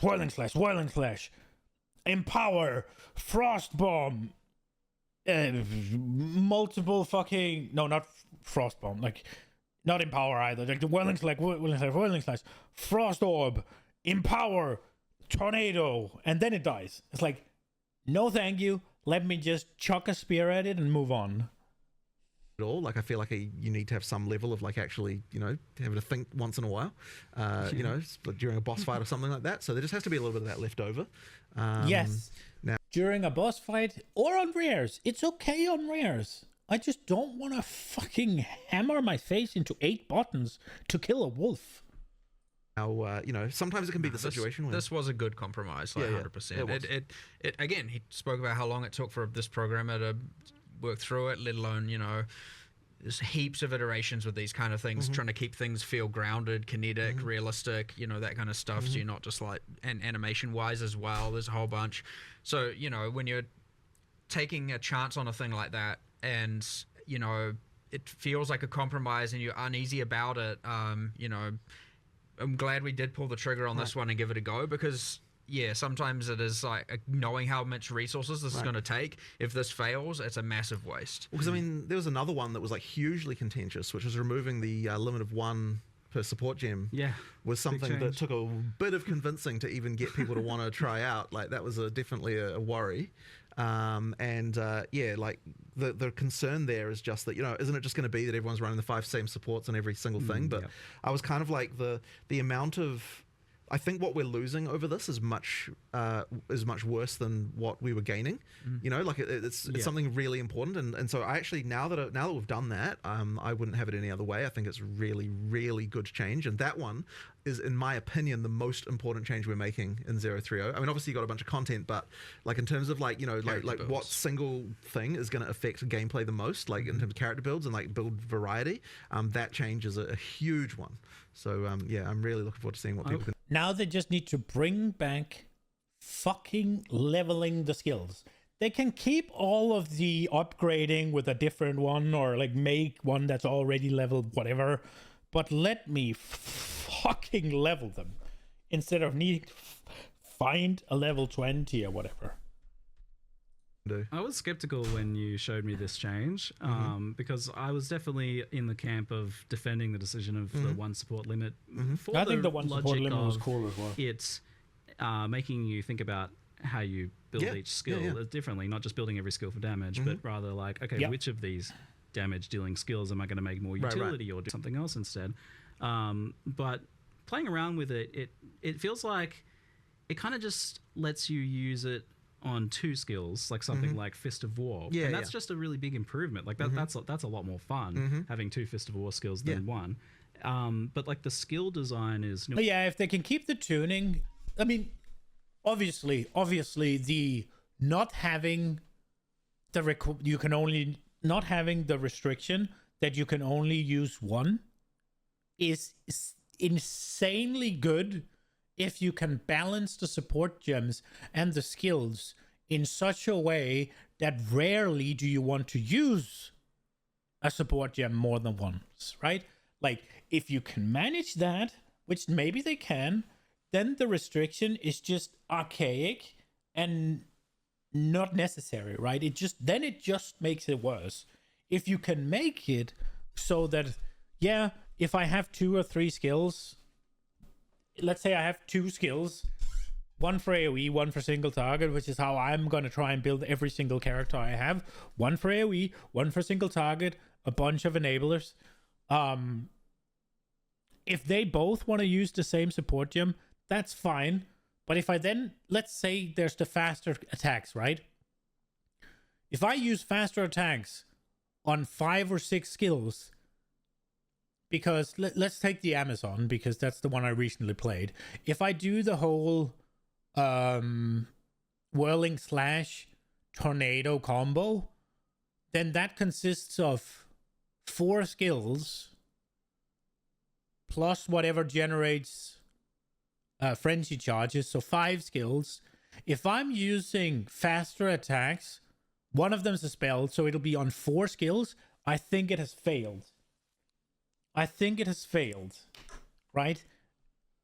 And that's where the having the one restriction was good in my eyes, because it's like, okay, which one am I actually going to put faster attacks on?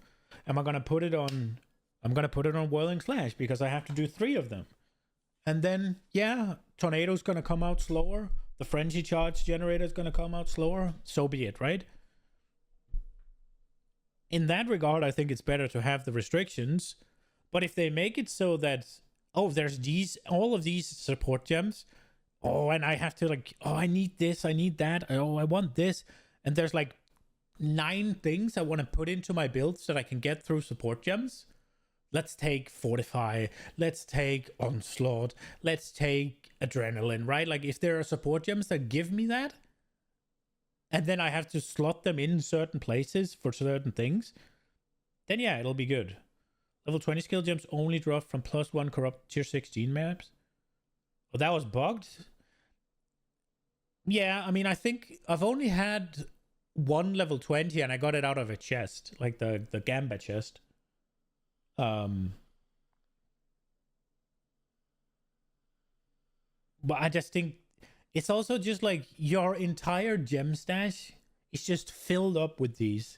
It's annoying. It's really annoying. I just think it's just worse, yeah. And you don't feel like you're progressing. Just if you don't get lucky and drop a gem, which, I mean, I guess you don't have to get that lucky, right? But it's just when you're at, say, level 19, right? Or 18 even, it kind of stagnates for a bit. And then you get to 19, cool. But then you're playing at 19 and you can't find that level 20, and it just kind of feels stagnated. You're doing a bunch of content, but you're not getting the upgrade there.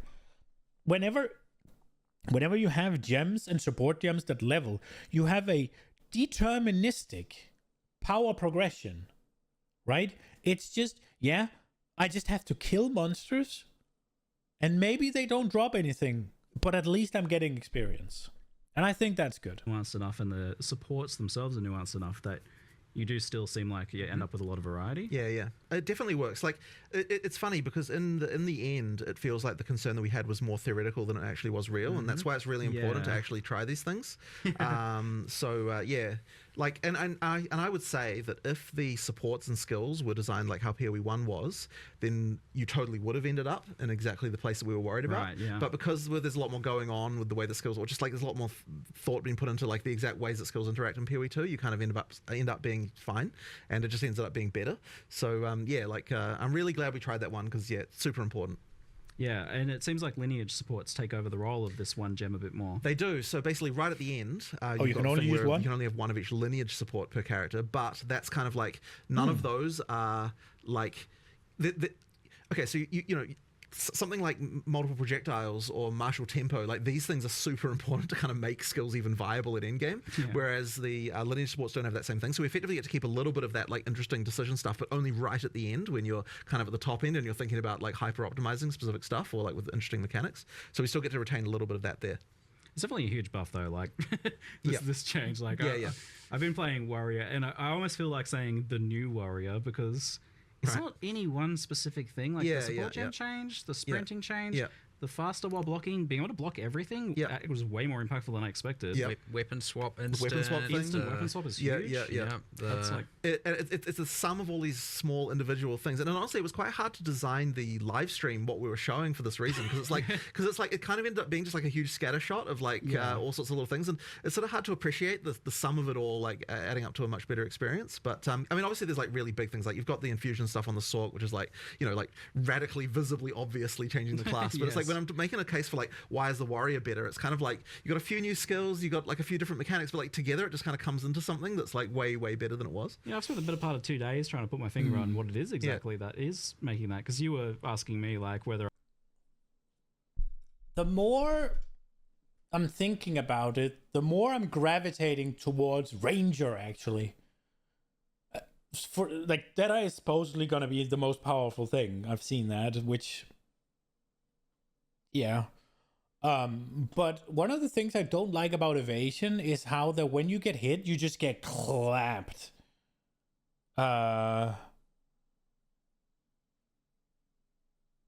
Need to read how they're going to change gambling to now. Yes, because he has the one where you can use support gems more than once, right? Like that needs to be completely reworked.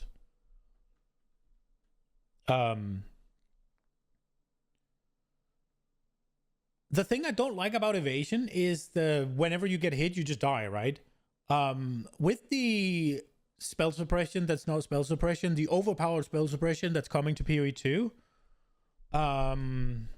it has to have been. There's no way they're releasing a dead ascendancy point, right? With that overpowered spell suppression, that's not spell suppression, that's hit suppression, basically. I think evasion is not gonna be annoying like I think it's going to, like it usually is for me, because you're gonna have 40% DR against everything that hits you. So I think, especially, ES was already the best, right? So if you go evasion hybrid with a permanent 40% DR on everything, bro, that sounds just fucking dumb. And that's definitely going to get nerfed. So, playing that, this league could be fun. The gem started not a notable passive skill no longer grants you can use each support, sharper support and additional time and different skills. Instead, it now provides for each color of socketed gem that is most numerous gain. Oh, right, I saw that one. Against you have no critical damage bonus. Oh, so you can get crit immunity? Skills have 30% less cost. Green 40% less movement speed penalty from using skills while moving. Okay.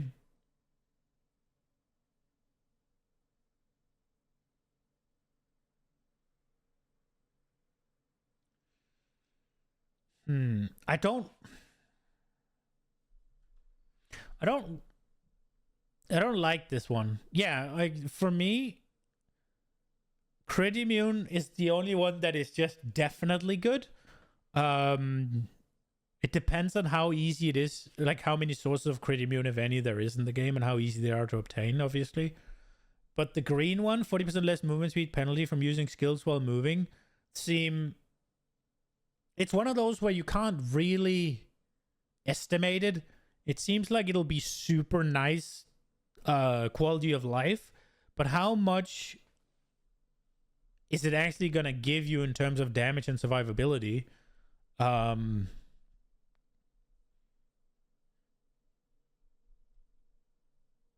also, how does the movement penalty work, right? Is it you have X% reduced, and then you get 40% less? Or is it you have 60% less movement? So it ends up being you get 20% less movement? Like, how does it work exactly? Because if you move at 100% speed, right? And then whenever you fire something, you move at, say, 50%, right? Well, I guess it should be something that's more easy to divide by 40. Whatever, right? Let's just say 50. So the question is then, is it 50% reduced movement speed while attacking? Because in that case, you'll be what? Because less is multiplicative with reduced. So it'll be, instead of you losing 50%, you'll be losing like 30-ish, right? Maybe 30 exactly. Whichever way that math works out. So instead of moving at a 50% reduce or 50% movement speed when you fire, you'll be moving at 70% movement speed when firing. But if it's 50% less, then all of a sudden you'll be moving at 90% speed, because less and less is additive, right? So it's one of those where it's like you need to really understand the game before you really get what's going on here.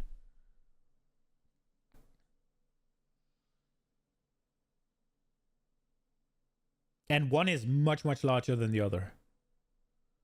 And if both are less, right? So it's all of a sudden you can move at 90% or whatever it end up being, right? If it's additive, then all of a sudden you're blasting. But when it's less, I would assume it's multiplicative, because usually what you say is less and more is multiplicative, right? And reduced and increased is additive. But obviously less and more is additive with less and more. But I would assume that it would be reduced. So I would assume that it's not as big as it could be. But it could still be really good. It's just like, you're not getting numerically stronger, right? So how good it is for you depends on skill, basically. It's definitely going to be the quality of life one. And then on the other hand, how much bullshit do you need to go through to actually pick this one, right? I think not having blue support gems is going to be pretty easy for a mercenary. But getting red, I don't know how easy that's going to be. I seem to remember using mostly green when I was playing Monk and Amazon. So it's like how much are you going to have to give up for it in effectiveness just to get this bonus you want?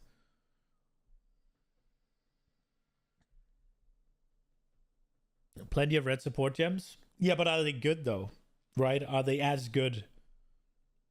Are they as good as the green ones for what you're doing, right?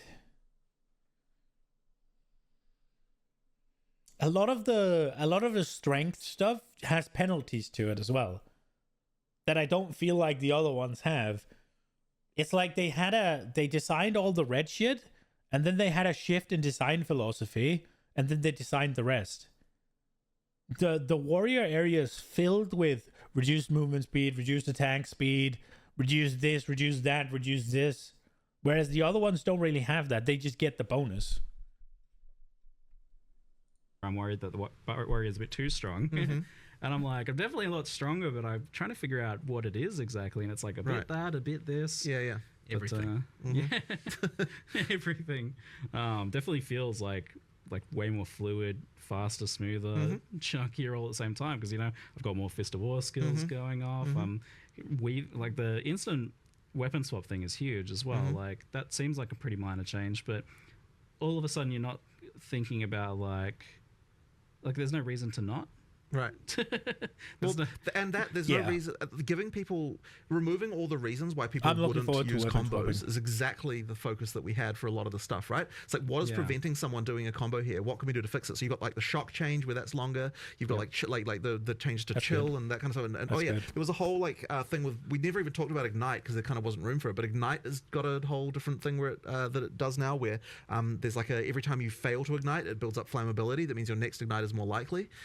So there's like that. There's like a bunch of changes just all through, like the places, just these little things that tweak stuff. One of the ones I know is actually really big is the thing with the.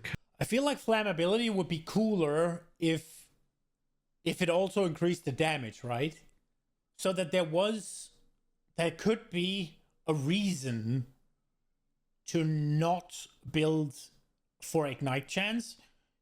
Whereas like maybe flammability, let's say it's like, okay, whenever you hit them and you fail to ignite them, you get a 5% increased chance to ignite and a 10% increased ignite or whatever. So if you start out with like say if you can then get yourself to 1% ignite chance or something, right? And then bam, don't ignite, 10% more damage, 20% more damage, 30% more damage, right? And then once you ignite, you get that massive just. That would be cool. Curse and the what do you call them? The thing that lowers resistances. What the hell? Exposure. Yeah. So exposures, right? Like it seems so tiny. Like, oh, let's make it so that you don't have individual exposures for different elements. But it's like it actually changes the gameplay so significantly, because the moment that there's something that's going to add 30% more damage in the case that it was before, that you don't have access to if you're going to use cross-element. It's like you're never going to use cross-element, right? You're never going to do it. So it's like really, really important to just remove every single barrier that's getting there, because we merged cast on shock, ignite, and freeze into single. We did. So gem. There's no more cast on shock anymore. It's cast on ailment that reason as well, right? Exactly, right? So literally we're like, let's find every single reason that's going to stop you from wanting to be able to use multi-element builds and actually try to improve that, right? That's really cool. That's really cool. Guess what? You can still just play one element if you want. Yeah, you can, of course. That is really cool, because now you can look at a skill and it opens up. One of the things I don't like about PoE 2 is that every skill is tied to a weapon except the spells. And I think except the sorceress and the witch ones, right? Like the occult and the spells, they're not tied, but everything else is tied. So the amount of combos you can make are so significantly reduced. Like you can't especially before the weapon swapping, right? When weapon swapping took you too long, then you couldn't really combo between, say, quarterstaff and mace, because it just took too long. Now, when there's no weapon swapping penalty, you can, so long as the buff or whatever actually also works across, right? Like there's like a bunch of quarterstaff things where you empower your quarterstaff attacks. That is not going to work. But now adding that, I can then say exposure from every single element on the same, like I can get, if something before applied freeze exposure, oh well, I can't use that skill, but now I can, because it's just going to apply exposure, right? So it offers up a bunch of things that you could otherwise not use before, where you had like basically the monk you could go either freeze or you could go lightning, right? But now you can just mix and match and everything's going to be dope. That's right. but yet now if you're doing multi element, there's just no reason anymore not to. This also means that you want to find, this puts shock in every build though, right? You're gonna that is, I guess that's one thing that it doesn't do. Well, you did anyways. Now it's just easier because it's double duration, right? Because shock was just damage taken, elemental damage, maybe even. Yes, I think it's a good change. I think it's cool. stoked looking at what you were doing with the elementals, because it feels for the first time it actually is like an elementalist. Like there is mixing of the elements. It's cool because that's a fundamental game design thing with action RPGs, is that it always at some point makes sense to focus in on one very specific thing because of scaling. And but it seems like you've gone a long way towards solving that issue. Well, I hope so, because we really tried to fix every single case we could see. Now, I really hope they still offer you a bunch of powerful elemental focused damage types, or physical, or whatever, like a bunch of specific damage increases to like physical, to like chaos, to like lightning, whatever, that it's not just everything becomes hybrid. I still hope that there's like, yeah, let me go get this for increased whatever, and let me go get this for gain extra of this as whatever, so you can still like super hone in to one damage type, but then mix and match and get the benefits what other spells can still do. But obviously you're not getting these spells for the damage they do. You get these spells for what damage they provide your main spell. So it actually becomes a combo. Might be still some more, like you'll find there's some random mechanic that only works on one thing, and then people pick that, and they're like, okay, we have to find and make sure that there's something that's going to attract you to every element and play it.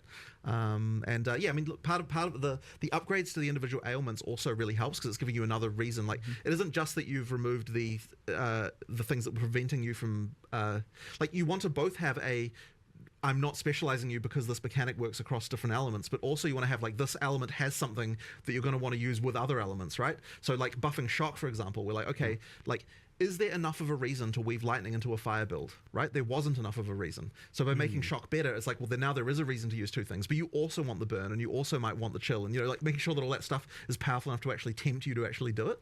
Like you need, because like 8-second shock, and you even mentioned bigger magnitude shocks. A number of the skills have a bunch of shock effect on it. So effectively, if a skill is supposed to be for shocking, then that skill will have magnitude on it, because the idea is that, like, you know, we really want to make sure that, you know, it actually works. But so that kind of stuff. It's the same with the fire skills that are intended for burning as well. Like if something's intended for burning, it's going to have some kind of duration or something like that. So it's like you want to use that one, then you want to switch to something else while that's burning away and that kind of stuff. Yeah, because I always want to do that sort of thing, but you feel a bit silly because like it's just not enough. It just wasn't doing enough. Yeah, you should just like use your main skill instead. Yeah, You're wasting time. But you know, like even like once again, you wrap back in the support changes where it's like, okay, like why would I want to use this other mechanic when I can't do this as fast, or I can't do it as powerful as I could have been doing on something else that I've all in on. Like it's like that as well was contributing. It's like the whole lot was just all, you know, a bit of a mess in that way. Yeah, and you mentioned the ignite thing. I did want to clarify. The one thing that is kind of scary though, and the one thing that makes me fear that it's gonna suck, is you have to make sure that that one button press is not outscaled by pressing the other one, right? And obviously having shock be 8 seconds. Now let's just assume you attack once a second, right? Then that one press needs to, so you put it on for 8 seconds. Let's then assume it takes a second before you can fire again. Which it doesn't, but then that shock press just needs to be so that the amount of damage it adds over 7 hits is significantly more, and it needs to be significantly more than you would have gotten out of just one press, right? So if I hit for 100, then those 7 things need to have added more than, like significantly more than 7, what's it called, than 100 damage in 7 swings.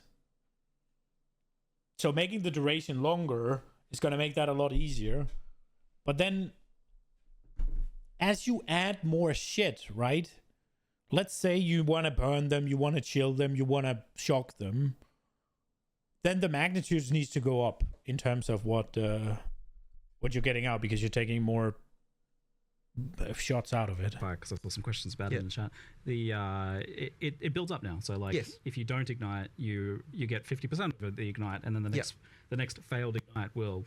It's called flammability, since we no longer have the curse. Right. And as you build up more flammability on an enemy, the probability of an ignite occurring goes higher and higher and higher, and once the flammability is full, the ignite is deterministic. if you miss an ignite, you at least contribute towards the next ignite being more likely, and eventually it is inevitable. But one of the other amazing things we got, which was huge from our perspective, is that the way that ground effects work now for the fire is that it has to build to 100% flammability and then it sets them on fire, which means that if you use a level 1 flame wall, it doesn't ignite shit anymore really, really easily. So that means we can actually add mechanics that trigger off ignites and do all that sort of stuff without it being a disaster. You don't have to worry about people being full degenerates with it. Exactly. So if you're using a high level flame wall, cool. it'll set on fire real quick. But if you real quick. But if you're using a low level one, then it takes forever, so you won't do it anymore. Yeah, so, nice. It's finally a good solve for that. I know it's been a bit of a disaster for a long time, but so now we can have ignite triggers and more supports around that and that kind of thing. And let's be more liberal with the power you can give out to that sort of thing. And just the consistency has been a pain for any ignite builds for a while now. So that's just going to be actually consistent now. Yeah. So that's really good news. And I saw that freeze was getting a lot better too. The same idea of like any freeze skill. So the freeze skill, for that one, we didn't, I believe we didn't change the sort of base freeze balance exactly. It was more that freezing skills just have more freeze going on. And then there was also the other change, which I guess we didn't even cover really, which is that anything that consumes, we'd use the freeze was really strong in the first season, and then they butchered it. Word poise, but basically what that means is that anything that's like harder to apply to a boss, if the mechanic is harder to apply to a boss, then we want to increase the reward for doing it on bosses. So then we've got like an extra damage versus unique monsters, like kind of in quite a lot of places and different skills now, because once again, if you freeze a boss, it's way harder to freeze than it would be a regular monster. We want to make sure that the payoff for that, for utilizing it, is now much more chunky. And this was substantial enough that you could actually see it in the footage. Like you saw the boss getting chunked from those shots in the footage compared to like the regular attacks. But there were other ones as well, right? Like, so with the armor break, for example, it's like you weren't really incentivized to consume armor break on bosses. So the way we solved that particular one was like, okay, if you're an armor break consumer, rather than consuming the armor break, we're going to upgrade the armor break to a new state, like a new higher, like so a much level buff that's going to do something different.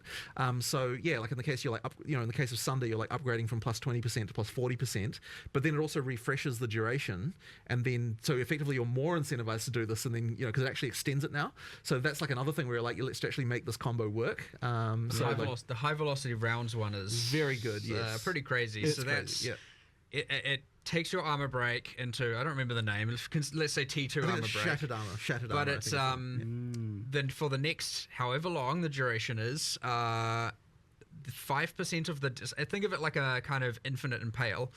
5% of the damage dealt by the high velocity rounds is dealt on every single hit for the rest of the duration. And that means every single pellet of a shotgun is doing a percentage of the high fragmentation rounds is 10 hits. And then I think I'm doing that. Consume days on Monk is the exact same thing. So bro, that is fucking dope. So you fucking I love high velocity rounds. It's so cool. So you break their armor with like the armor piercing shot, and then you fire off a high velocity round, and then you fucking shotgun them for omega damage. That sounds so fun.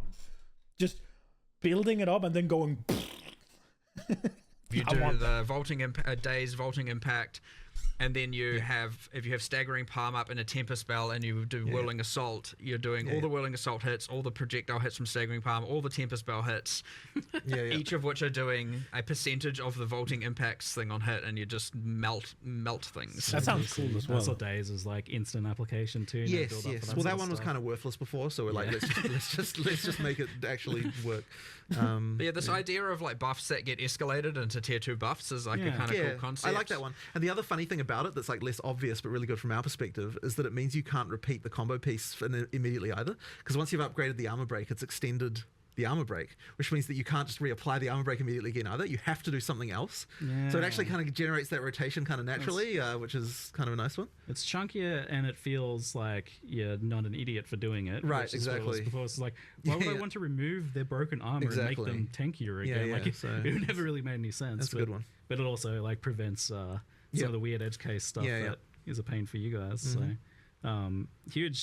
huge improvements there. There's a lot to take in with the supports and skill changes and things like that, but it's like with the amount of supports that are getting added we go now tiers of supports and lineage supports, is do you feel like there is a point where it's a bit much for players to like take in? Like, well, so I've got something. discover 'em. There's some stuff around this that I would like to improve, which is that okay. So, well, first of all, we did a full pass on recommendeds to like because there was a lot of terrible recommendeds right now, and so we did like a full pass on that. So basically, what I'm hoping is that now, at least all the recommendeds are not bad. Like I was kind of trying to really answer the question of like, are these 3 supports the truly best supports that this skill could have, right? And previously we had this extra constraint that kind of screwed this over, which was that because you could only have limit 1, there was always this thing of like, oh, but would you use it on the skill or would you use it on a different skill that we were always kind of working around? Now we can just be like, what are the 3 best options, right? With no other constraints, right? And so that means that like that immediately makes it easier for us. But I think the other issue is that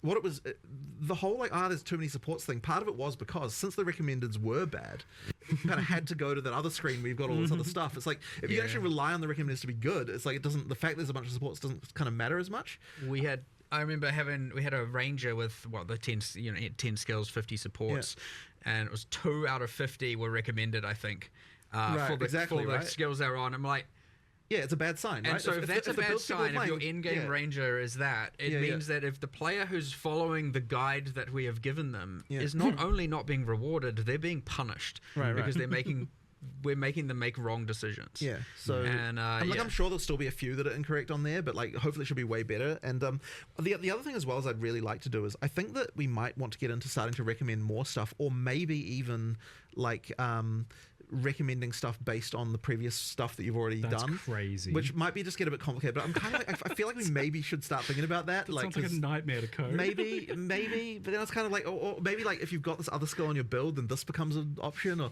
there's something like that we might have to do, because I think there's more we can do there. But whatever. For now, it's just at least we're like, here's the 3 best shit. Oh, but also pick. The names. I know. The names are so much better now. As well. Right. So we did a pass of like making the names more obvious. Like, because there was a lot of supports that just kind of weren't like search for there's this thing that does a thing I don't what is it called? God, I don't know. Yeah. I don't know. Impossible. Whatever. Yeah. Google it. Yeah. Like there's something that does an explosion with armor, but what's it called? Well, that one should be obvious, I think. But armor explosion. Yeah. Yes. But yeah, that's what it needs to be like. No, I'm pretty sure it is called that now. Yeah, good. But yeah. I remember just being like, if I'm struggling with this, so many people must be struggling with this. Like I remember we went to build or whatever. Right. Yeah. It was not the most intuitive of systems for sure. So massive step forward in the UX, the understandability, all of that stuff for sure. I'd say as you play it and as you take it as it comes, it's not overwhelming. It's easy to look at it in this context and go, oh my god, 100 in support and whatever the numbers are, lineage supports, and oh my god, there's so much going on. The lineage supports really should be treated more like uniques, so they kind of just go into the big pool of like, stuff that at end game you're kind of like, potentially working on. But I mean, a lot of the lineage support things will end up probably being like, oh, this build guide says, this is the thing to use here, so and here's the boss you need to farm to get it. So I suspect that it obviously ends up a lot of that way with uniques a lot of the time. But there being so many options for this stuff, actually, kind of like, so there's this thing that ever since kind of the internet, we're spoiled, right? We're inherently spoiled for everything. We have the build guides and all that, and there's a lot of fun to that as well. But we obviously lost some of that kind of mystery of your own self-discovery. But I feel like you're all. That is such a bullshit take. You only lose that if you go searching for it. Just don't look up the guides. Just don't watch the streamers for the beginning, right? Like, just. There you go, you're not spoiled. If you don't go looking for it, you're not spoiled. Almost forcing us back to that age a bit, because there's just too much for guide creators to really cover. I don't know about that. Like, people will still converge on things. But even if a guide creator creates a build, even if it's like quite well optimized, there's usually like a few other options. Well, that are ideally, almost as optimized, that's part of the fun, right? Like, over time, people come up with more stuff, and ideally, since we're shaking the meta up each league as well, like, there's still new stuff to find. I mean, that's like.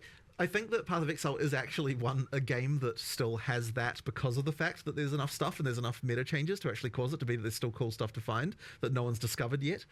Which is, there's not many games like that really that still I don't really think I get that as much from Piri 1 anymore, but Piri 2 is getting that. I guess so. But that really just comes down to the amount of meta shake-up that happens, Yeah, I guess so, yeah. PoE 1 has so many uniques that if they just add stuff that just does crazy things, every time, then there's going to be something that's like, what? Yeah.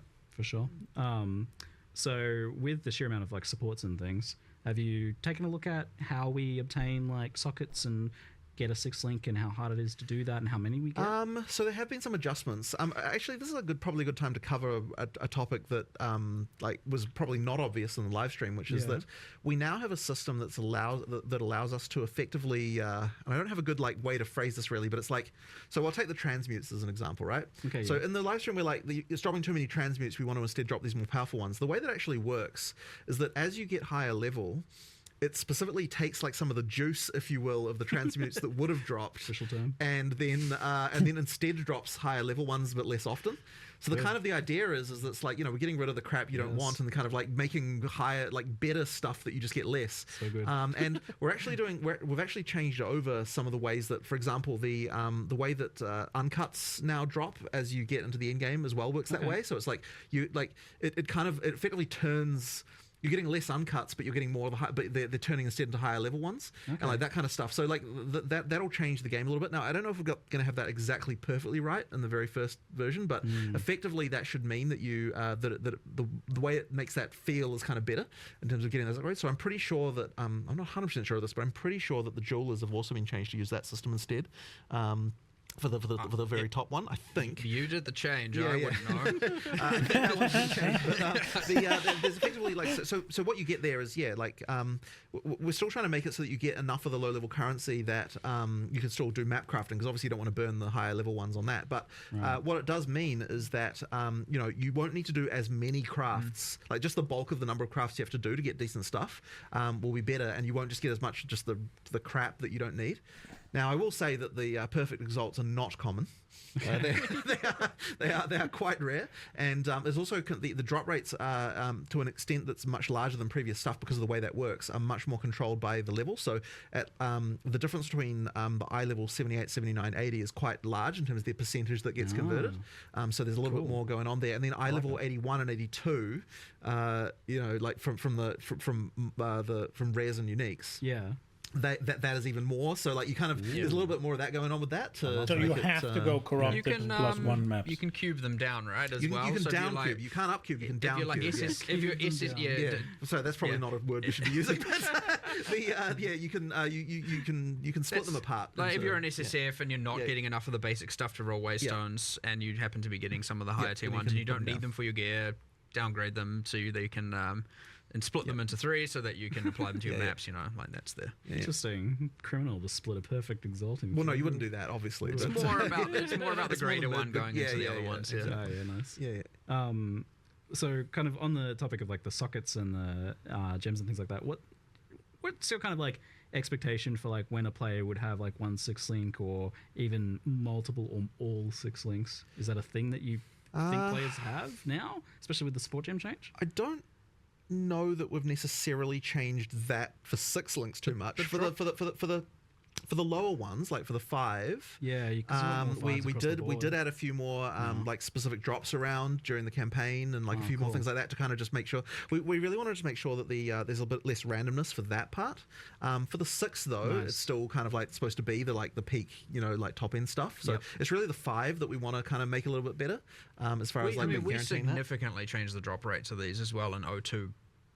That is a good point, actually. Yes. Like, so if you haven't played since then, it's a bit which was a decent time into O2, the O2X, series, and the drop rates of these did significantly go up. Yeah. Because it is worth mentioning, of course, if you didn't play post 021, then you've probably got a very different experience from what the drops are now compared to what they were before then. Like we made a pretty big difference there. I did remember they added in the loot 2 weeks and stuff. So just worth mentioning that's still a thing, right? Like we still have those changes too. So if you stop playing after like a week or something in a 020, like the item drop stuff changed quite a bit. Yeah, and. Is it kind of the same thing for like level 20 gems and stuff like that? That's something that's I'm not meant exactly to be kind of like a chase long term. It is supposed to be chase, right? Like getting those higher stuff. But one thing that you shouldn't get anymore is the just like spam of crap you don't need as far as the uncuts are concerned. Well, during that O2X when we were looking at item drops and everything, looked into the gems, and yeah, it was okay. So obviously we added that Venter's gamble box, and that was dropping them. And I was like, why does it feel like 90% are coming from that? And we looked into it, and then it was like, oh, these are like only dropping from the way the levels had been set up. It was assuming that the tier 16 maps were 83. Like in PoE 1, the highest tier of maps. That's why they weren't dropping level 20 and gems. so the drop levels of level 20 gems were like dropping from only, the corrupted +1 level areas and all of that, and only from super restricted. And so I was like, oh my god, this was just a straight up error. Early So access, okay, it's we went back and we were like, I'm just gonna -3 levels from everything there. But that was a 0-2x change, to be clear. That was already fixed. Then I should get a level 20 this time. Let's go. That was a bit of a disaster. More than one. But also inherent items. There's another change. Just speaking of gem levels, it just like clicked in my mind. We've actually what we've done is taken all the wand staff skills and whatnot, and we've effectively balanced them. Because the idea is you find your, like, let's say your volatile dead wand. You're going to use that for a while, like if you have good affixes, especially in the campaign. So what we've done is effectively balance them as if they were like 3 levels higher implicitly. Oh, and crap. you can now get up to level 20 gems, dropping 20 inherent skills, even on unique items, for the ones that did level up from the ground as well. So like those are playing to add to the sorceress and other classes' arsenals. Those are playing more of a role as well. And then you can get with the uniques, you don't get to a point where they all drop level 20. You get to a point where some are 18, some are 19, some are 20. And so you're going to get this like kind of, you want the perfect unique with the perfect level 20 gem with the perfect, Plus that kind of thing going. Plus exceptional. sockets. Yeah. And but the inherent skills should be a lot more impactful and a lot more meaningful now as well on the wand. And we've added a whole bunch more. I think we ended up adding like 10 or so new wands. I think it's 8. Something I think like there's that. 8 new inherent skills, I think was the number. Quite cool. One's pretty There's cool. some quite cool stuff in there as well. Let's go. These Right, have been immediately reasonably got the effective. Like, people have actually unleashed used them. staff finally back in. It was cool, for those who were at the OG or the from back second in the day. Exile con. Yeah, from way back in the day. So that's been removed off Chronomancer, and a new passive's been added there, and so since There are a bunch of other Ascendancy class changes, by the way, that we didn't cover. Oh, in there, yeah. like just balance things and so. All the existing stuff seems to have gotten touched quite a bit. Yeah. But especially in like Ranger, Warrior, and Elementals, it seems. every class got changes. Yeah. I think. Sweet. I don't think there's one big that we patch were notes coming like some later less, today, then. sure, some less than others, but I'm pretty sure every single class got a change. Yeah. So I think it seemed that you get the access to the level 3 uncut supports pretty quickly. Like it was like Act 3 I found one. Yeah. So effectively, you get So now those there's aren't effectively a tier per act. Those are rare. Like No. yeah, like so Not at all. because that's what I was thinking. I was like, oh, these tier 3 ones. Yeah, but bear in have, mind like, we've sort of different rearranged effects everything, that right? do Because we've got things that level up. So effectively, in tier 2, you're often getting things that are level ups from tier 1, and so then we can push a couple of those up to tier 3. But then in tier 3, there's some of them as well. So you kind of it's sort of spread out a little bit more evenly, and the extra levels kind of mean there's more interesting upgrades. And one of the other things I just wanted to mention is there was this and part of the issue with the supports before is that there was kind of this decision fatigue you had a little bit with them as well, where it's like you didn't want to remove something to add a new thing. Like you'd more likely wanted to just all in on the thing you already picked. So having some level ups like that kind of actually just eases that a little bit, where it's like there's a really obvious upgrade sometimes if I just pick this, and sometimes it's just nice to have that. gives you a little break. Yeah. I really cool, like more powerful. the new tier per act. I actually really value the fact that no matter what, when you get to that new act, obviously the interlude is kind of considered one and a bit act, so it's not you're not getting 3 tiers of supports there. But I really like that no matter what, obviously you get to the new act, you start seeing all the new base types, and now you have this new tier of supports, and so every time you get to an act, you're getting just like straight up like, all right, let me just get a bunch of power upgrades straight away. Yeah, it seemed like there was a much better breakdown in the progression now, in terms of both skills and. Well, like every second act you get new rune tiers. Every second act you'll get new. Every as well, can't remember how that's split. I feel like that's 1, 2, 3, 4, and interlude, and then end game for essences. So like, there's a lot of you get to Act 4 and you get a new tier. You get a whole bunch of new base types. You get a new tier of essences appearing, and so on and so forth. It's like just feels really good getting to a new act and getting all the power from it. We'll talk more on specific archetypes then. But first, so like on the skill topic, the thing that comes up often from chat and earlier questions I've gotten is like about the overimportance of plus levels across the board for a lot of things. And also the impacts of mana costs on that. Like you guys did a pretty big adjustment on that recently, but how do you feel about where mana costs are at and plus levels? We have lowered the exponentiality of mana costs like pretty drastically. Especially level 20 plus is going down a lot, like an absolute huge amount reduction. We're trying to keep the campaign relatively intact. Awesome. There's another, you were talking about the importance of plus levels. Like one of the reasons for this is that a lot of in-game builds especially ended up using something that was using flat damage and thus scaled strictly from gem levels and not from your weapon's damage itself. And as a result, what a lot of people were using was, oh, what's this magic weapon with just plus whatever the number is, 7 or something. We've actually changed quite a lot more things to be weapon-based scaling around the place. Obviously not on the sword. What's kind of like an example about that? Like, what sort of I things mean, have like changed? I mean, everything that was flat damage, all those unarmed skills, all the obviously different. With Hollow Palm gives you damage a different way. But with Shockwave Totem, all of the stuff, we're just generally going like, nah, we just want weapons to matter, and this whole just using a single affixed weapon at the end is. It's not going to fly. Now, that being said, plus gem level, still pretty important, and especially in the case of casters. But yeah, the mana costs just got kind of out of control. Manageable in some cases with some builds, with others, nah, not at all. So yeah, that's come down like a lot. I don't have the exact numbers. We were looking at a lot of the models yesterday of what the numbers were. Changing to, and I was like, look, I'm happy with the 21 plus, but there were some changes towards the later campaign that I was like, no, I don't do those, undo that change. So we're fiddling with the numbers a little bit so that the intent was to obviously have it so that when we post the patch notes we have something that's relatively correct, but of course we like to tweak these things all the way through to the end based on testing, so we'll see how it goes. But yeah, 20 plus in particular, way down. Cool. Great. It got out of control, like actually out of control. But I know that conversely you do want mana to be a thing that you actually interact with. So where do you kind of want mana to be on a build by build basis? Like, what's the expected kind of like player solve? Well, and as you can see from something like the new keystone we added for Leech applying to Elemental, like ideally, especially right side of tree, you can spec into some Leech. You got your monk, you got your ranger kind of thing. Ideally, being able to just solve your mana problem with Leech almost entirely. Nice. You have obviously attackers in general are meant to have cheaper costs and do have cheaper costs. It is something an int character is supposed to have to deal with. To at least some degree, and I'd say that is relatively the case most of the time, especially when you start to get gem levels. It's just part of that puzzle for those characters, and that is intended. Now, it was to extreme, obviously, so that's come down, but it is still, you can't just get away with not investing into it at all. I generally, when I try and play on live, try and play the thing people will play in the least. So that I'm most equipped to be able to deal with the rebalance of it. So I just played a sorceress for the last league. I actually enjoyed the solving the mana thing, but yes, then once you have your plus, I can't remember all the values, 6 on your wand and 3 on your amulet and all of that stuff, you're just like, oh my, this is insane. And then certain skills just become completely non-viable.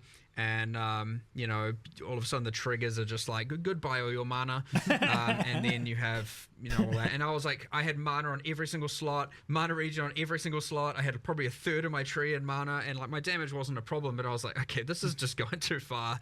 And like, and then I'm like, and I'm still doing far less damage than, whatever, some other build that's had to not care about it in the slightest. So, missed the mark for sure on that one, but, it should be a pretty drastic course correction on that front now, yeah. I like when you actively suffer in game for us, Mark. Good changes come out of it. Well, the trade suffering got to a point where it's like, nah, this needs to stop. It got so much worse last league for me. I was like, seriously, just like, I'm so done with the AFK. Just please, can more of you be at your computer? And then it's like, well, we have this plan, we have this system. Let's just bloody get it done so that we don't have to deal with this ever again. But let's talk about trade then. It's been a long time coming, much asked for. It feels like we don't have a thing to ask for now. Like, I don't know. I feel a sense of loss almost. for now, we'll find out. But Every trade system eventually becomes a problem somehow. So we'll see what happens. But yeah, obviously the intention was to try and fix all the problems that people currently have. This has been a big thorn in our side for a long time as far as issues are concerned. So I'm glad we've finally got something that we're kind of happy with. The trade thing is I'm amazing. really hoping it's going to turn out well. Obviously, one of the things you just can't really test. Yeah. Because you can do every theory that you want, but when economy you actually needs to be real. Economy needs to be real for it to actually make sense. So yeah. And I have been thinking about it nonstop since you've told me that the trade was happening, because it seems like it can have so many follow-on effects. Like, for one, all of a sudden, the amount of available items to purchase is multiplied by a huge amount, like ×4 for the amount of offline players that are now available, at least. And then, like, I'm going to list items that I wouldn't have listed before because I couldn't be bothered leaving the map. So that's doubles it again. Like, what's 10, 20 times more items available to players? Like, that's a big thing. It is, and that's part of the reason why we need the gold costs to kind of offset that, because that will potentially drive down prices in some cases. So you need something that's kind of a barrier so that people aren't like buying things too easily. But at the same time, what I'll say about this is that, so the gold costs are there for that. One of the other big, really important things with the gold costs is it means that it doesn't screw your progression up too much as you're going through the game. So effectively, you've still, as your first, going through your first experience, the prices have a bit of a floor, so that, like when you're in like Act 3 or something, like, yeah, you can afford stuff, but you can't necessarily just buy a whole set of gear, like out of nowhere, that kind of thing. So that's kind of important. And then the other thing as well is it stops any kind of maybe not completely stops, but the hope is that it'll stop botting of like high frequency trading, that kind of thing, because that in order to be able to flip items you would need to run maps to actually get gold, right? Because you can't get any other way. So effectively what that means is that you can it's going to prevent that kind of thing from being an issue too. So the hope is that this should be a situation where we don't get like catastrophic hyperinflation or something annoying like that. And if we can achieve that, that'll be really good. We did pitch the gold prices on the high end to start with, because we're a bit afraid. If it turns out everything's fine, we can lower them down a little bit, but they'll be a little bit high to start, just because we're a bit afraid, and we don't really want to have to jack them up after when they were low. You said this, that they were pitched on the high end, but then when I ask you about how much gold it actually costs to buy something, like what amount of gold does it cost in terms of time or maps? The discussion was that buying a rare should cost you about 1 map worth of gold. That's like, seems like nothing to me. That doesn't seem that high. Like, I mean, like it's you enough end up with a lot of gold. It's a lot for a botter, but it's not exactly much for right. a player, It's a lot for a botter. That's the thing. Yeah, sounds perfect. A little bit earlier in the game, this a little bit different, because you want to make sure that you're not screwing with the progression too much. So it's going to cost you 1 map worth of gold. What map worth of gold, right? Like, is 1 map worth of gold? Is that a tier 15? Is that the highest tier, or is it tier 15 with +2 levels with breach and fucking whatever, right? Like, and juice to the guilds? Is that the map it's gonna cost, or is it gonna be just a regular naked tier 15? Like, it has to be a little bit adjusted, but effectively, that's kind of the goal. It's enough of a barrier to stop the flips, basically, because you still actually that sounds low enough that the currency cost of the items is more likely to be a. That is the part that the players receive, so you'd want that to be something that matters. But like as I said, the floor shouldn't be too bad, but it's gonna be very interesting to see how it develops. Like, I honestly have no idea really. Like, I don't know whether the prices will be lower or higher on this system versus the old one. Like, I actually don't know whether that's what's going to end up happening there. Like, I've got theories, but it's like there's counterexamples too. Like, it's very interesting to sort of to think about that. So yeah, normally you have this effect where like prices bottom out for like usable, decent to bad items. Like, they go down to 1 out. But the problem is then at the same time, people don't want to make those trades, so their minimum price climbs. It goes to like 5x or 5c or whatever. It was like the minimum that they would even leave a map for. So that created a floor before. But then that on the other floor is hand, kind of gone now. on the other hand, if you're just filling up all your stash with a bunch of crap, like, you know, that's like, as a seller, Yeah. you don't necessarily want to do that either. So, you know, like, you've got that element going on. And this is something I love about this system, is that it's going to give you a very real feedback of how things are selling, because you're going to Exactly. get in real time those. Yep, a bunch of people are going to turn up in your sales. hideout. If you underprice something, a bunch of people are going to turn up instantly. They're going to be there. So this is snap up my the deals. favorite when Yeah, when we talk. You told me how this works. So people click it, they get transported to your Yep, hideout. at the location of the NPC with the box open with the item highlighted. Yep. So you can't like troll people by like putting the NPC somewhere far away from the entrance or something like that, which should be otherwise an issue.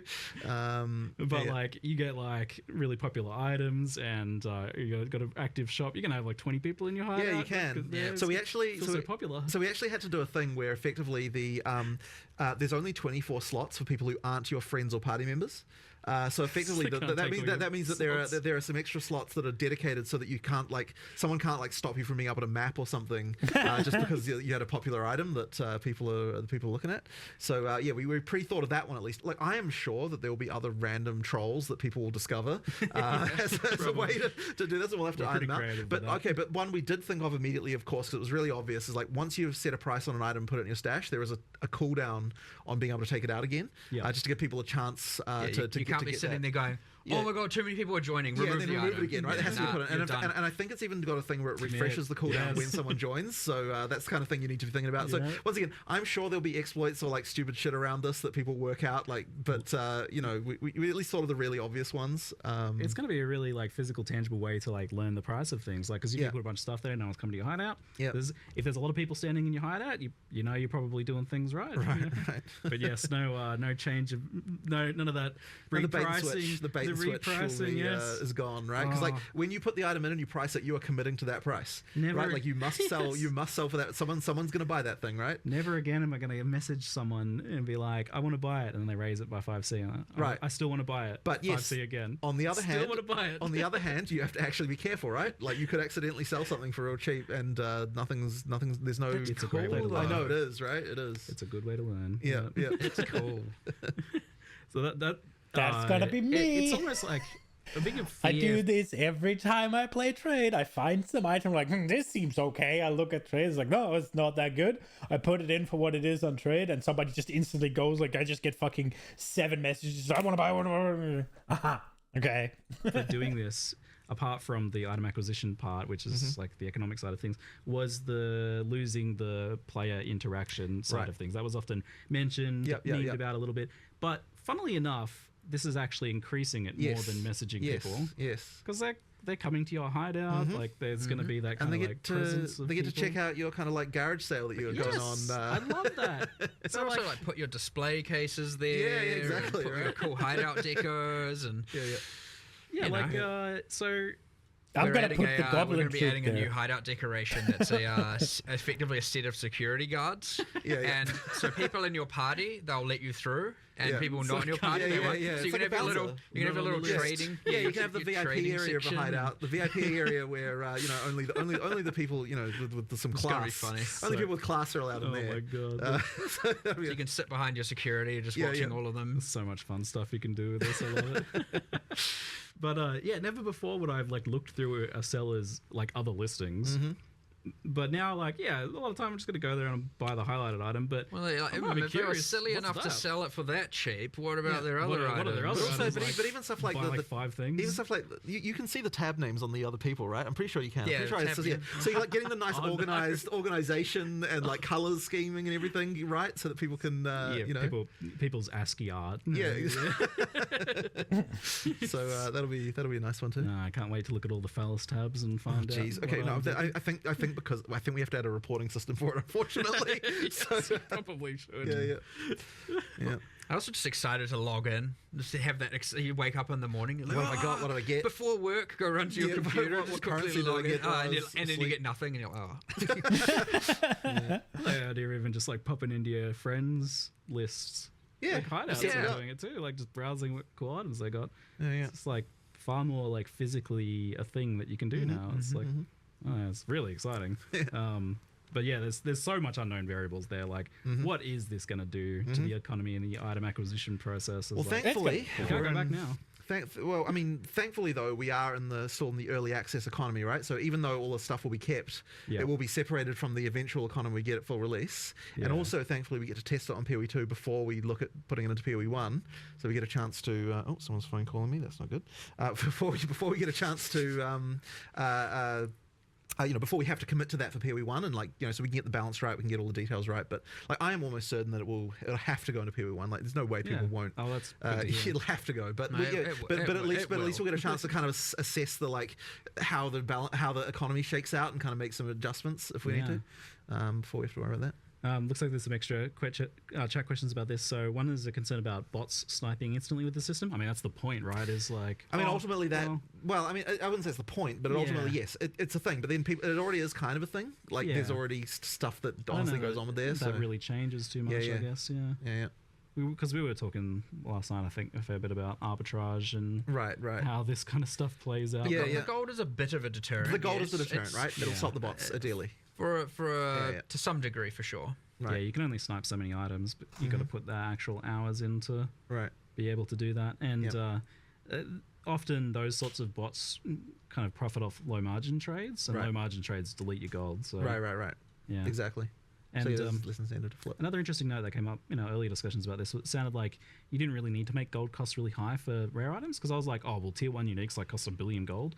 I was like, apparently not. No, not really, because by the time you get to the high, the top end of things, then that stuff is already the most expensive stuff. You don't really need to have the inflation that kind of the descent of prices that you get that'll happen up there. So you kind of in the end the prices for uniques, they don't have to be that extreme. Yeah. But what the thing to note though is that the prices are a multiplier per level of what the shop prices are. So we do actually have shop prices for all the uniques now. So if you sell uniques to the vendor, you actually get more gold now than you did before. Just as a side note, there's going to be some kind of exploration of which golds are like not worth trading but worth a lot of gold. A bit like the dust in PoE 1, I imagine. Maybe. Yeah, it's also worth noting that the this tab only sells stuff not in the currency exchange. Yes. Right. So you can't sell a chaos orb in there. Would just be awkward. Yeah, to do, I think, exactly. Currency exchanges for fungible, stackables, stuff that isn't modular, and then the rest goes in here. So it should be that every single other tradable item is in here. Yep. So we had the kind of discussion in the past about like whether maps would get somehow made to work with the previous system, but now obviously that can just be done through this, right? Like those sorts of items that are a little bit variable but might otherwise be considered a kind of currency can go there. Yep. So if this goes well, do you plan to remove like old systems of trade or anything like that? I don't think we can, because fundamentally, we have sold premium stash tabs. They had the functionality they had. Removing the old system, that would be bad. People bought stuff. We can't delete what they paid for. And did you mention in the reveal that you can convert them over? Yeah, we did. So you can convert your existing tabs. If you bought them for the purposes of this, then converting them over is obviously the right thing to do. I mean, you can just make it. I mean, I don't see how this is hard. Like the whole you can't do this because people bought premium tabs. You can just make it so the thing that the premium tab does is you can color it, right? I don't know if you can rename them as well. I don't know if you can do that if they're not premium, right? But you could also just have it so the premium tabs mean that you can make them mercenary tabs. So you can swap back and forward, take the tabs into your own stash, or you can use them for trading. Like, that could just be a premium tab. It still has the functionality that you sold. It's a tab used for selling shit. So that's a thing we wanted to make sure. A lot of those long-term PoE 1 players have a seemingly infinite amount of premium tabs, largely for this reason, right? So it certainly wouldn't be right to all of a sudden be like, nah, you don't get to use any of that anymore. You can fully just convert them. And but you can just let them. The thing is, when you convert them, they're there, right? They're stuck. You could just make them be like, you can convert your premium tabs, and there you go.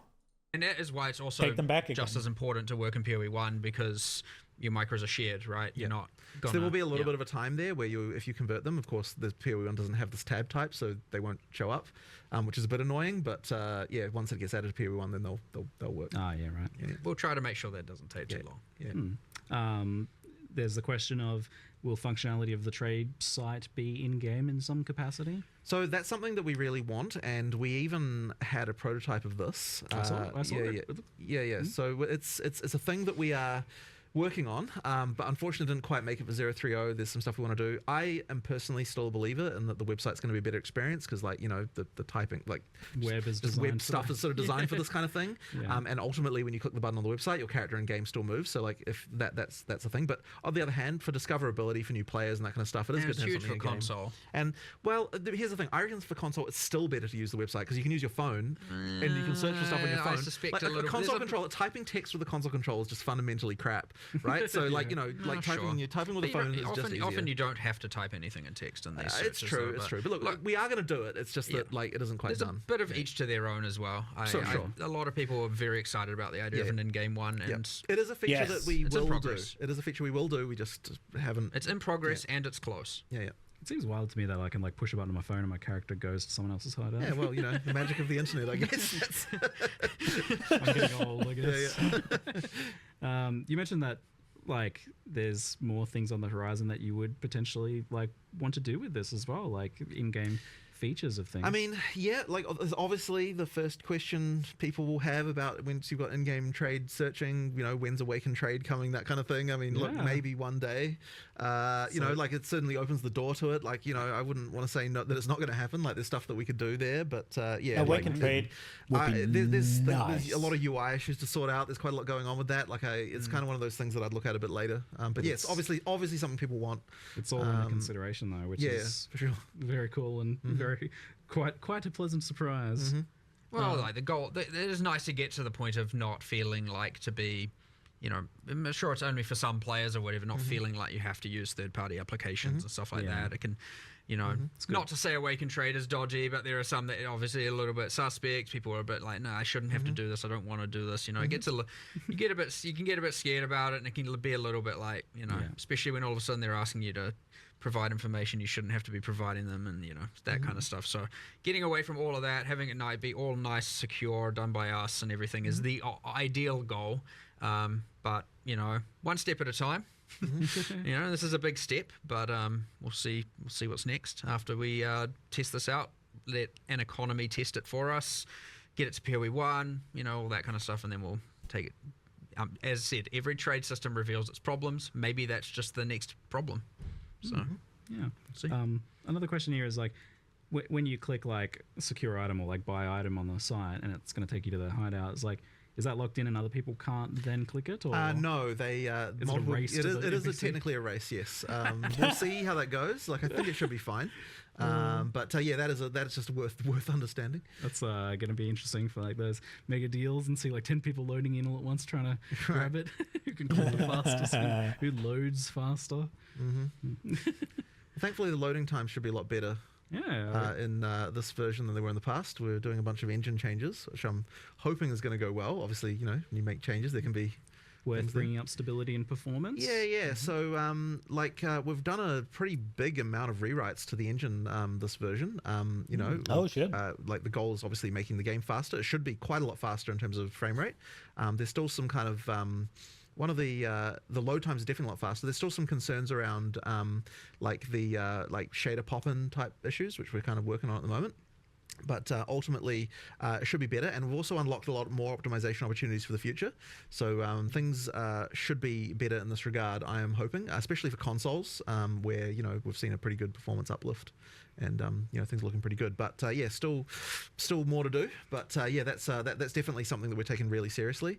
And you know, one of the other things that I'm really hoping we don't run into is another stupid operating system bug like we've been having with the damn freezers, right? Like we've made changes that I think will work around those, but fundamentally the Windows 11 scheduler is completely broken. So you know, ultimately we just kind of have to do what we can there. How fun for you. Yeah, I know it's very annoying, but that's the just the life, unfortunately, of a game developer to deal with that. But yeah, the hopefully the full OS freezers will, like we basically managed to fix them for almost everybody, but they were still happening to a few people. So I'm pretty sure we should be sorted out now. Yeah, and the EU servers and things like that have been Right, so that's the other thing, of course, is all the DDoSing problems and everything like that. So yes, that's been a huge focus of our server guys. They've been working pretty much non-stop on trying to deal with that problem. So effectively what we've done is we've actually retired some server hosts that just weren't able to be sorted out. We've got a lot more anti-DDoS protection stuff going on. We've been working on that. It's been a huge amount of work to get it to the point, but effectively, as we go into this free weekend we're about to do, it's huge. we made sure that every single server provider that we have is armored up, that we've got things like in place for it. It does mean that there's a couple of locations that we couldn't find an adequate solution for that had to get cut, but we've tried to make sure there's other options with just almost as low latency nearby, and overall things should just be significantly improved over what we've had in the past. So yeah, it's really sucked that the previous launches have been so decimated by this stuff. So I'm hoping that it will be a big improvement. Dude, people who DDoS. You feeling sad for people that free just weekend? fucking certainly it's a concern. I mean, we've been seriously just fucking go outside, talk to some people, get some of the genitals you prefer inside of you, or go inside them. Stop DDoSing people. It's so dumb. Like, fucking go outside and find some genitals you enjoy that also enjoy you. It's like so bad. One of the big things we've been doing recently is we've been DDoSing ourselves to test that the actual DDoS stuff is working. We never did that in the past. We just kind of relied on on whatever the solutions people had. But now we're like, okay, when we do this type of DDoS against ourselves, like this one doesn't work, this one does, that kind of thing. So that's been a thing. It should be fine now. But free weekend, there's a lot of players we could potentially be getting here. We need to make sure that we're up for the challenge. So but then at the same time, part of the reason to have a free weekend in the first place is in fact to test that all that stuff is good. So I'm hoping it'll be all right. Speaking of new players, how do players onboard with the new trade stuff? Is that introduced in some way that helps them figure it out? Because it was never really the case that people were explained how to trade. To be honest, we haven't really had any time for tutorialization of this stuff. So is it we'll have to see. Honestly, I have to see how it goes. We'll have to see for that. But yeah, it's to be honest, right now we don't even have a sprint tutorial in. It's been, we probably need to get that in there at some point. But the focus right now is get the features working, get them good, get the people testing them, and then we'll get we will make sure that we've got the onboarding for that stuff. We'll circle back into a big. What do we need to tutorialize again? Maybe like a zombie chase you at the start of the game or something. I don't know. I have to think about that. See, the harsh reality of tutorialization is unless you put a big red wall in front of the player and say, no, you have to learn this. Which you literally they literally won't. So, I always appreciated the kind of lighter tutorialization. I do as well, but sometimes something that's so important. Tutorializing the trade system will be a little bit more intuitive and easy, at least for the sake of purchasing. Once we have an in-game search. I wouldn't have even said to do it before because it didn't. It's you go to this site and do this. But also, if the tutorial tells you to go buy a microtransaction, it's probably not the best thing in the world. For purchasing, right? Ultimately, once we've got the in-game version, it's way more easier to tutorialize that because then you can be like, look, here's the place. Yeah, where that is. So. Okay, that makes sense. Kind of on the economy thing, I can't stop thinking about it. So another thing is, in PoE2 at the moment in particular, there's been some pretty wild exchange rates of currencies and inflation and things like that. I believe the current price of apologies is a little bit off. It's a bit hard to track down exactly. It's 2,000 exalts to a divine. Right. That's quite a number. Part of the when we were looking at this, actually one of the reasons why we did the whole higher tier currency thing was partly to add stuff in the middle between divine and exalt, but also absorbing some of those exalts into other things by having the higher tier ones be dropping and that kind of stuff. There was a little bit of thinking around that, but also the implication of this is that we're not syncing enough exalts. So there's some that we'd have to think about whether or not we want to start doing some more syncs for that. I'd say that's probably the main thing is that exalt exchange rate would be the I'm curious from your perspective, like when do you look at something like this and consider it an issue, and why? And I think it was up to 969 before, and then we were like, "Oh yeah, this is." Nah. I specifically remember the screenshot that was sent to me of the exchange rate, and I was like, "Oh, okay, this is bad."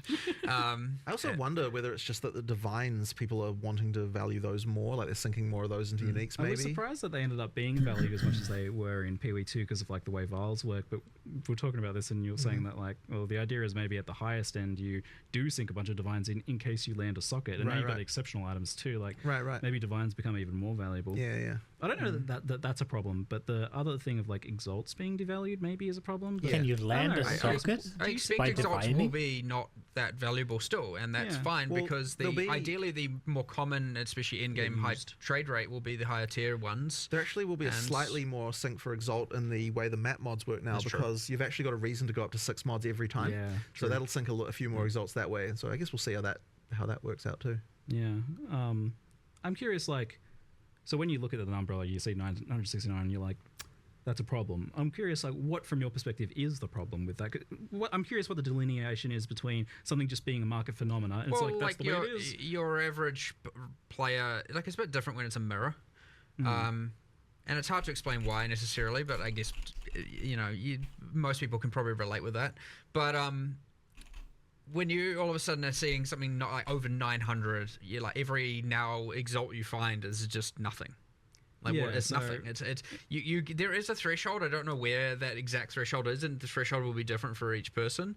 But like, at least if you to be able to quantify it as like, I've found 1% of a divine every time you find an exalt, assuming 100-to-1 ratio. Yeah. You still, at least that feels like something. Feels like something, right? And now you're like, okay, I'm getting 0.1, and now it's 0.05. You're like, what are we talking about here? We're just in a point where like every exalt is, you're getting into filter it out territory kind of thing at that point, which is not great just because the value is so. I mean, you're talking about it being like worth a Reign of Chaos card from PoE 1 kind of thing. The higher tier ones. I mean, look, I'm really interested to see what the trading dynamics end up with the higher tier ones, like where the stuff starts to get priced in greater exalts or something like that. I'm curious to see. I have no idea honestly what will happen, but we'll see. There's not a set currency to price your items in. Like, what are they going to be? Like, all different things? Or it'll normalize into something. There'll be a thing that everyone knows to do. I'm curious about like so let's say you go to some tied out to buy an item. Obviously, you'll know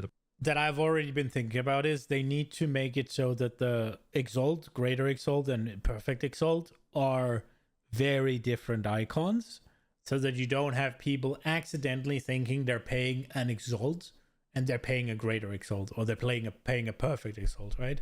Because that's one of the things I was thinking about. Like, okay, what if I find an item that is like 100 Exalts, right?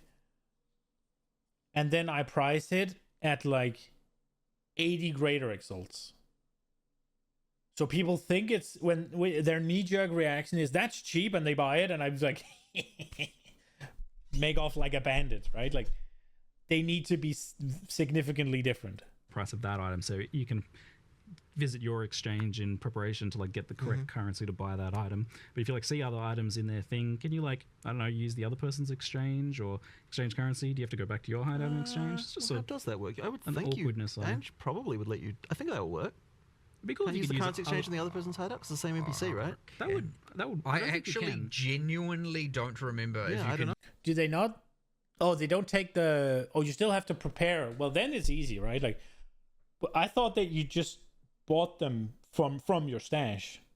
Use other people's ones, but there's no reason you shouldn't be able to. Yeah, we can make that work. I feel like that'd be good if not. So we can make it work. Might be just I don't know if I've ever even tried to do that. Just as you can. Okay, good. Okay, if you can, you can. I genuinely am like, have I ever actually tried to do that? I feel like I just default go back to my hideout. Like, Here's my advice to sellers then is to put your currency exchange person next to your vendor so that you can get a few extra impulse buys. Oh, they're the same person. Oh, really? Yeah. So we moved it to her. Yeah. And are they both the long neck boy? Or wait, no. That's a different thing. No, that's a different thing. It's Ange, the person from King's March. It was one of the MTXs that you can get the long neck boy to. Yes, that's a different thing. I was enjoying that people were like calling it a good doggo. Such strange. That's fully separate. Okay. This is Ange. You find her in King's March in Act 4. and you get, if you haven't got a hideout, you get a quest to go get a hideout, and then once you claim it, so you don't have to get your hideout in the end game now, or from buying a micro, I guess. And now so you get it in Act 4. She's there straight away. You can immediately engage with both systems. So before we had like currency exchange on all the NPCs and all the towns. I actually think we might have kept it there just on random NPCs in the interlude and stuff, just so that you don't have to go to your hideout every time. I'll have to check in on whether or not we did that, but I'll eventually, Ange will just handle all of it. And so this means you don't gain access to like item trading until the same time as you would gain access to the for the first playthrough in the league, yes. Yep. Okay. But the subsequent playthroughs, you can. Yeah, that makes sense. Great stuff. Something I wanted to bring That's up actually not true, by the way. Subsequent is not the case. Oh, really? Because otherwise, you have an advantage over new players, technically. No, but subsequent in the same league. Oh, in the same league. Yeah. Per league, you have to. like Per league, you have to. Or you have to have fair ground with new players and existing. You have to unlock it at the same point in time. Yeah. Okay. Yeah, within the same league, completely fine. Yes. All right.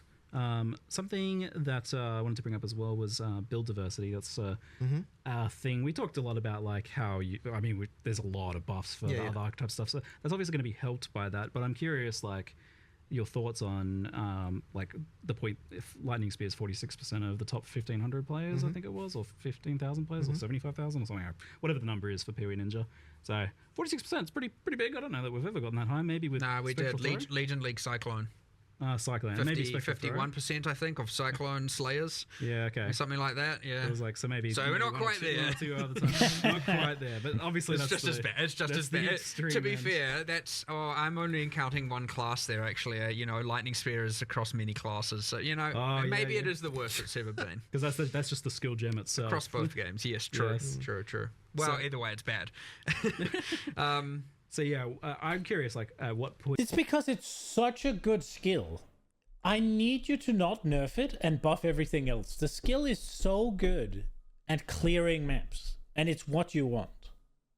Do you feel that's like a problem? Obviously they're going to nerf it because it's the outlier. Yeah, obviously. But like, what's the point at which it does start to feel like a problem for you guys, and when do you want to even like address it in the next league versus in the current league? Because that's obviously a difficult thing to do. The mid-league nerfs, like, people say they want them, but like the reality is that we get crucified for them.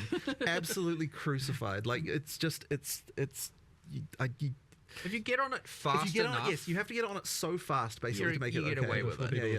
And if you can find it, but if you don't know about it for 3 days, well, I know it's silly to say, how do you not know about it for 3 days? If you like misinterpret the severity of it, for example, and everyone starts doing it, you're like, oh no, it seems kind of fine, and then boom, out of control, and like it's now been even one full day, you can have a lot of the player base completely pivot. If that happens on a weekend, if certain people are away and busy, especially people in balance, Jonathan or I, and stuff like that, obviously we'll support other people forward. Like you get our staff are playing and all that. So like this stuff does get around and we do learn about it. But like if you slip by even a day, you get to the point where you now have to make an excessively hard decision, which is like make 50% happy or 50% angry, right? And it's like it's lose-lose. And so often, and sometimes you make the wrong decision. It happens.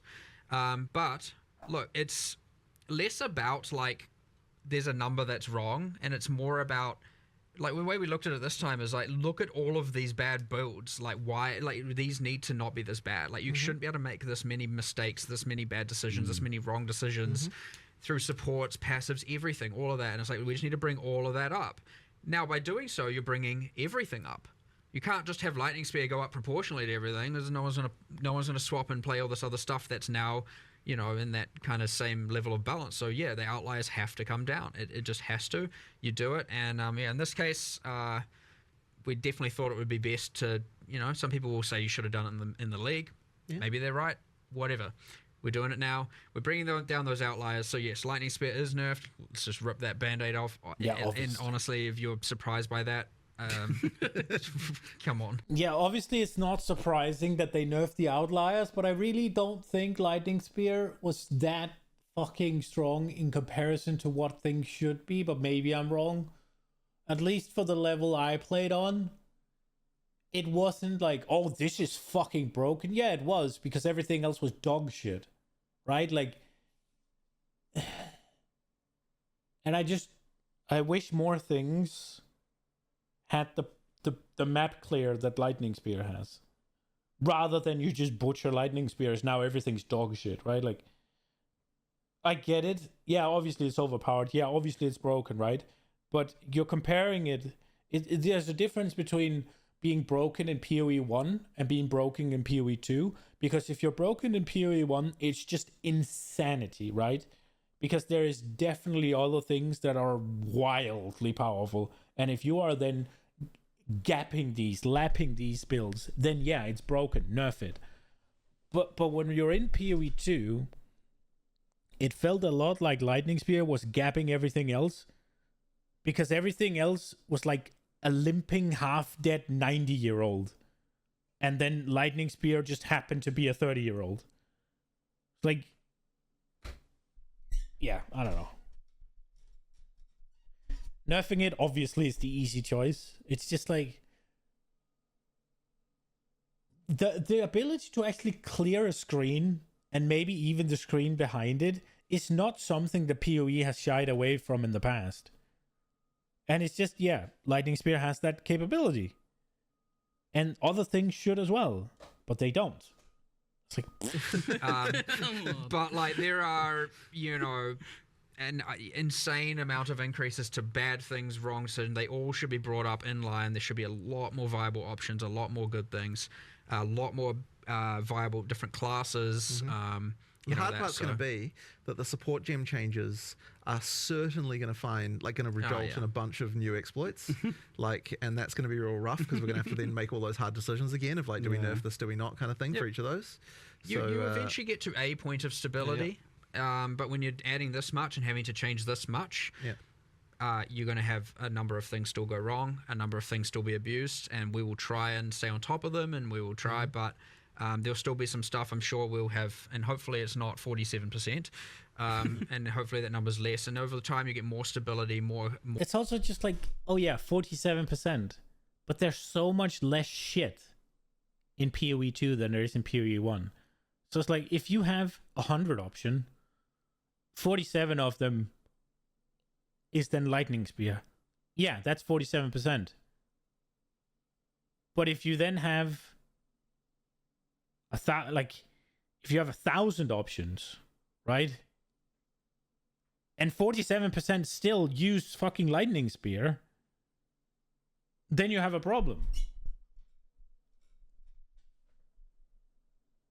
More equality in the classes and the balance and the different skills and all of that. And, you know, but it's mostly honestly important to not just be like, I want to play a caster, and then you go and later find out that you picked the worst class in the game. And sure, there are still some builds within that are, you could say competitive to some degree within some threshold.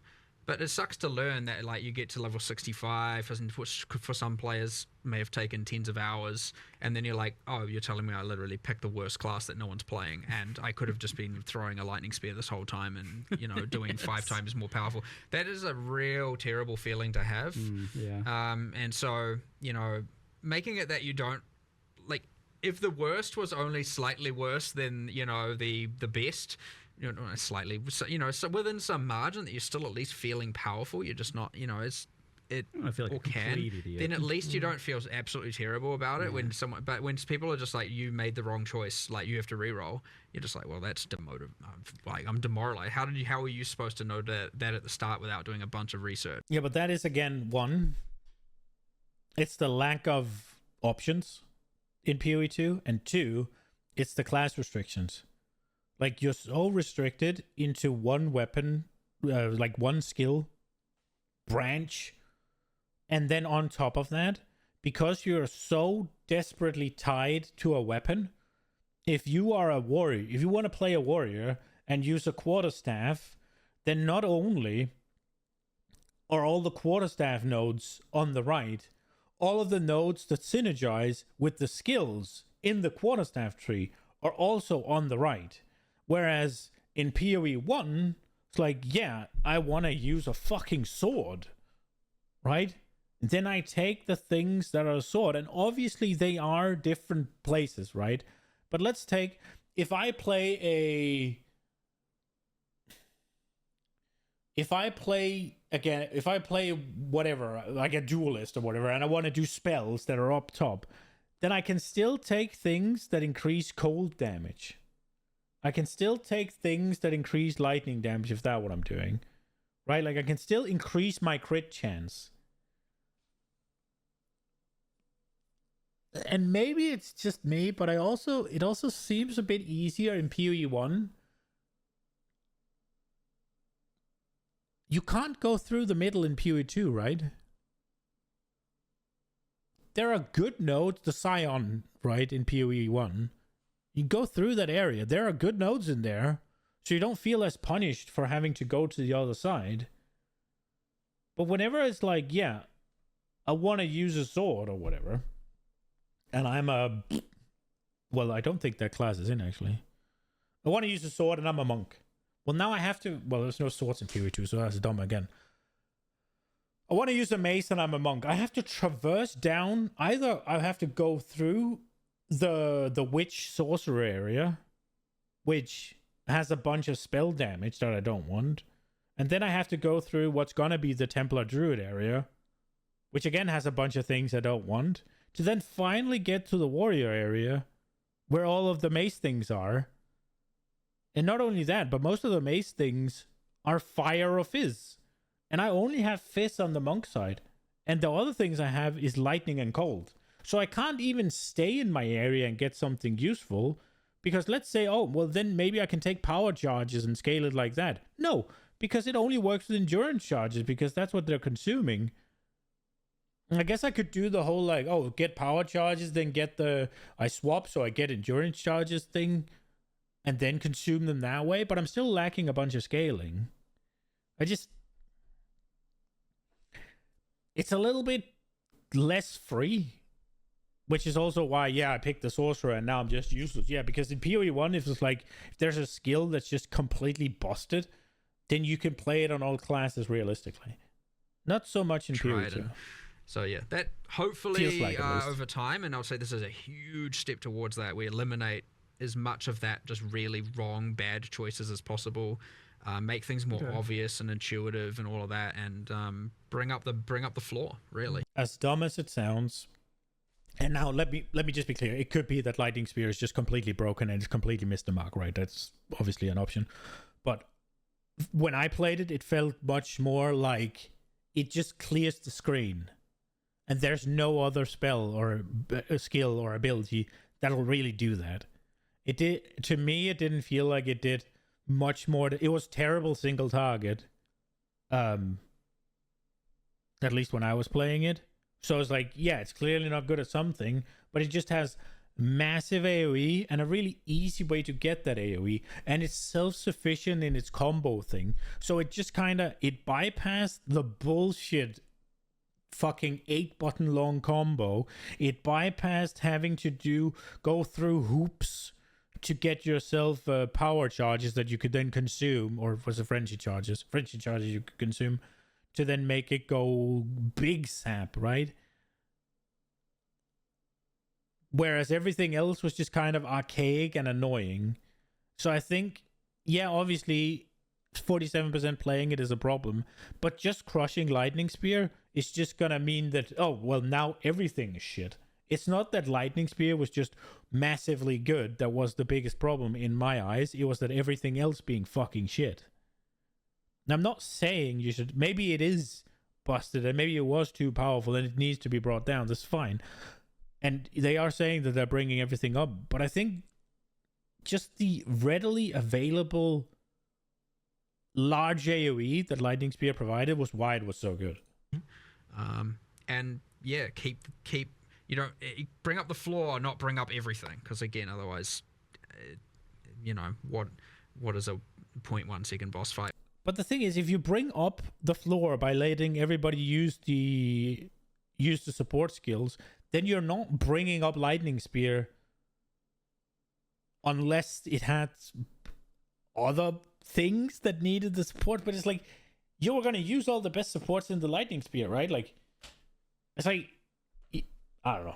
When it's now 0.09 second boss fight, you know what I mean? Like, the ceiling has to come down when they're that extreme in particular. So I wish you guys didn't have to worry about balance so much, but the reality is that unfortunately you do have to get it to a certain point so that you can even assess that whatever changes you're making or new systems matter, that they are good or fun or whatever. You just can't assess that when something's too far out of alignment.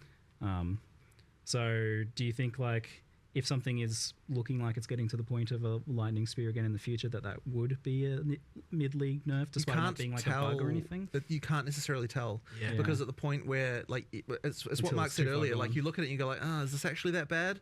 And it's very easy to be wrong, and you don't, like, by the time 20% of the community is playing it, it's too late to nerf it. And Well, it's because they've invested items. They've invested their in wealth. stuff, right? Like you can't, And now you nerf it's it. like you have to make the call before that point. And it's tough. you drive a portion of those players to then quit by taking away the Well, fact literally all of them they will. will, that, yeah. well, probably, yeah. Yeah. Well, you could argue real. the nerf is in line such that it's still competitive and good, but they won't feel and see it that way necessarily, right? Like they put all their investment and their wealth of the league into that, and they're taking that away as brutal.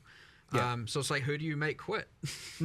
And that's it. It's a ultra terrible decision. So, but again, eventually they will taper off, and you won't get that level of extremity occurring that often. Like, I and hope so for you guys, because on the flip side, like I imagine the Kiwi one went through the same thing.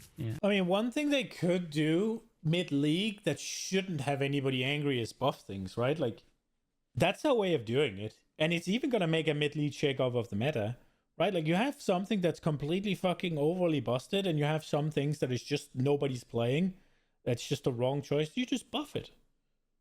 Put it up to where it's, like, good, right? And if something is completely horrendously broken, then you can buff everything else up by, like, a good amount, because you already have this one thing that's just rolling over the game. If you buff everything up to be closer to it, well then more things is rolling over the game, but who cares? You could have just played the thing that rolls over the game, and then you nerf it next league. But I'm not saying buff everything up to be fucking overpowered, right? But you could have buffs mid-league. That's a possibility. Still happens there I as well. think part of the thing though is when we were going through it, there were less tools for everyone to see what the like disparities were. Yeah. And so, like, I feel like as more information is there, like, people feel worse about their bad choices than what they previously did. I can realize just how bad I am. Exactly. So it actually, I think, does exacerbate it a little bit. Like, we're going through this now in a bit of a different time than what we did initially, when we had, because like early PoE1 had tons of terrible balance going on all over the place. Like, I remember like some of the stuff that was happening here. So, but yeah, we just can't get away with as much now these days. The old guaranteed crit flask. Yeah. Yes. Yeah. With your 1500 That crit restores multi. charges on crit. Right. Oh no. Yeah. On leveling, so leveling builds are kind of another topic in general as well. Like, do you guys are you looking a lot at like leveling build diversity within each class, or even across classes in some cases where some things are strong enough, like That's a break fucking stomping waste of grounds where time. spellcasters are doing it? Is there a point where you I mean, I want to look at things all through the game, really. Like, I just want the fundamental underlying skills to just be fun. Like, so I don't really necessarily... I said that's a waste of time before realizing what he was saying. It's not a waste of time to make sure that like even casters are not rake stomping, right? But making it so that casters are not doing firewall, but they're doing something else. Doing it so Amazons are not doing rake stomping, they're doing something else. Doing it so that warriors are not doing whatever, shield charge stomp or whatever, they're doing something else. That's a waste of time. Just as long as people have, like, as long as there's something to play for each class that isn't like completely out of whack, like sorcerers doing rake stomp, I think it's a waste of time. I think you'll manage that with regular balance, but maybe I'm wrong. Looking at a skill as like, this is an in-game skill versus a leveling skill. Like, to me, they need to serve both purposes. And like, when we're looking at skills, we're like, can the skill to in-game? But of course, it also has, is it fun in campaign? Like, both of those need to be true. I wouldn't like classify one skill or another as fitting into one of those categories. I mean, that's a good do way of you looking kind at it. Like, But aim to have at least a few for each archetype that feel good, then, so you're not kind of like feeling like there's only one way to level a certain character. I or mean, something like that. as I said, ideally all the skills feel good. I mean, I know that we need to improve some of them, but that's part of the goal of what we're doing it's a here, tall right? order. You know, not always the design makes Well, sense. it's like early with on. the monk, for Some skills. example. You know, lightning, ice, clearly better than the wind Right. physical version, right? And Yeah. so may make changes to that subcategory. Ice Archer, you know, so, and then there's the clunkiness with the Poison Ranger, and you know, so because most people are leveling as lightning when they are playing archers instead of lightning spear, they're which whatever. They were playing lightning, and the other things, like, sure, there's a couple of things that are still good, but you know, like, there are clear, you know, things that are losing comparatively to the others within each of the classes. And so we focused on a lot of those. We looked at, like, look, these aren't being played, and why. Let's see if we can get them to be played competitively with the things that people are playing on those classes. So yeah, and I mean, things like Sorceress, where you have, you know, I'd much rather they focus on mid-game forward. Like, whatever you're doing in Act 1 and 2 doesn't really matter. Like, it's still like you're playing something new. It's all new and fun, and like you're just blasting through. Like, it doesn't really matter if you're doing the same thing when you don't have that many options anyways. Like, as soon as you get to like sort of Act 4 and onwards, so what would be Cruel before, you gotta kind of have a little bit of a build going. That's where you would want the options to open up, because from the beginning anyways, you still only have 3 skills to pick from, or 4 skills depending on what you are, right? Like, doesn't really matter if you pick the same one every time. At top 15,000, 0 to 0.1% play usage on literally one of 7 classes, not great. Like, so that gets something way more drastic. You know, so that's not just like bring up cold a bit. It's kind of like, all right, we need to do something crazy here and just like shift everything and pivot, and now we've got something that's like kind of promoting this multi-elemental, and honestly, playing each of the elements is probably still just better anyway. But yeah, now you got the multi-element and combining a lot more a lot more, and passives and everything. Yeah, like, there's like so much going on there though. It's like there are so many variables changing that it's almost impossible to predict what is even going to happen here though. So we might come out of this and now another class is at 0%, maybe. Then we have a new goal to fix, you know what I mean? Like, but that's not by design. Like, you don't want that to happen. Yeah. But we'll see. Yeah, I don't know. It's exciting. I don't know what I'm going to play. I'll tell you that. I have no idea. I'm like, I don't know. I was struggling between the unarmed, the elemental. Well, I said I'll play the worst class, so I need to know what the worst class is, so that I can play. I will either play spells with the infusion stuff, be it sorcerer or witch, whichever one. Lich is kind of interesting, but I think it might be okay. Lich, I was thinking about doing some Lich shit. I always want to do a CI build, but I never do. But I really love PoE 1 Ranger for all of the projectiles, but I hate evasion. It's so annoying that you're just not taking any damage until you're just dead. And with the hit suppression, I don't remember what it's called. Deflect.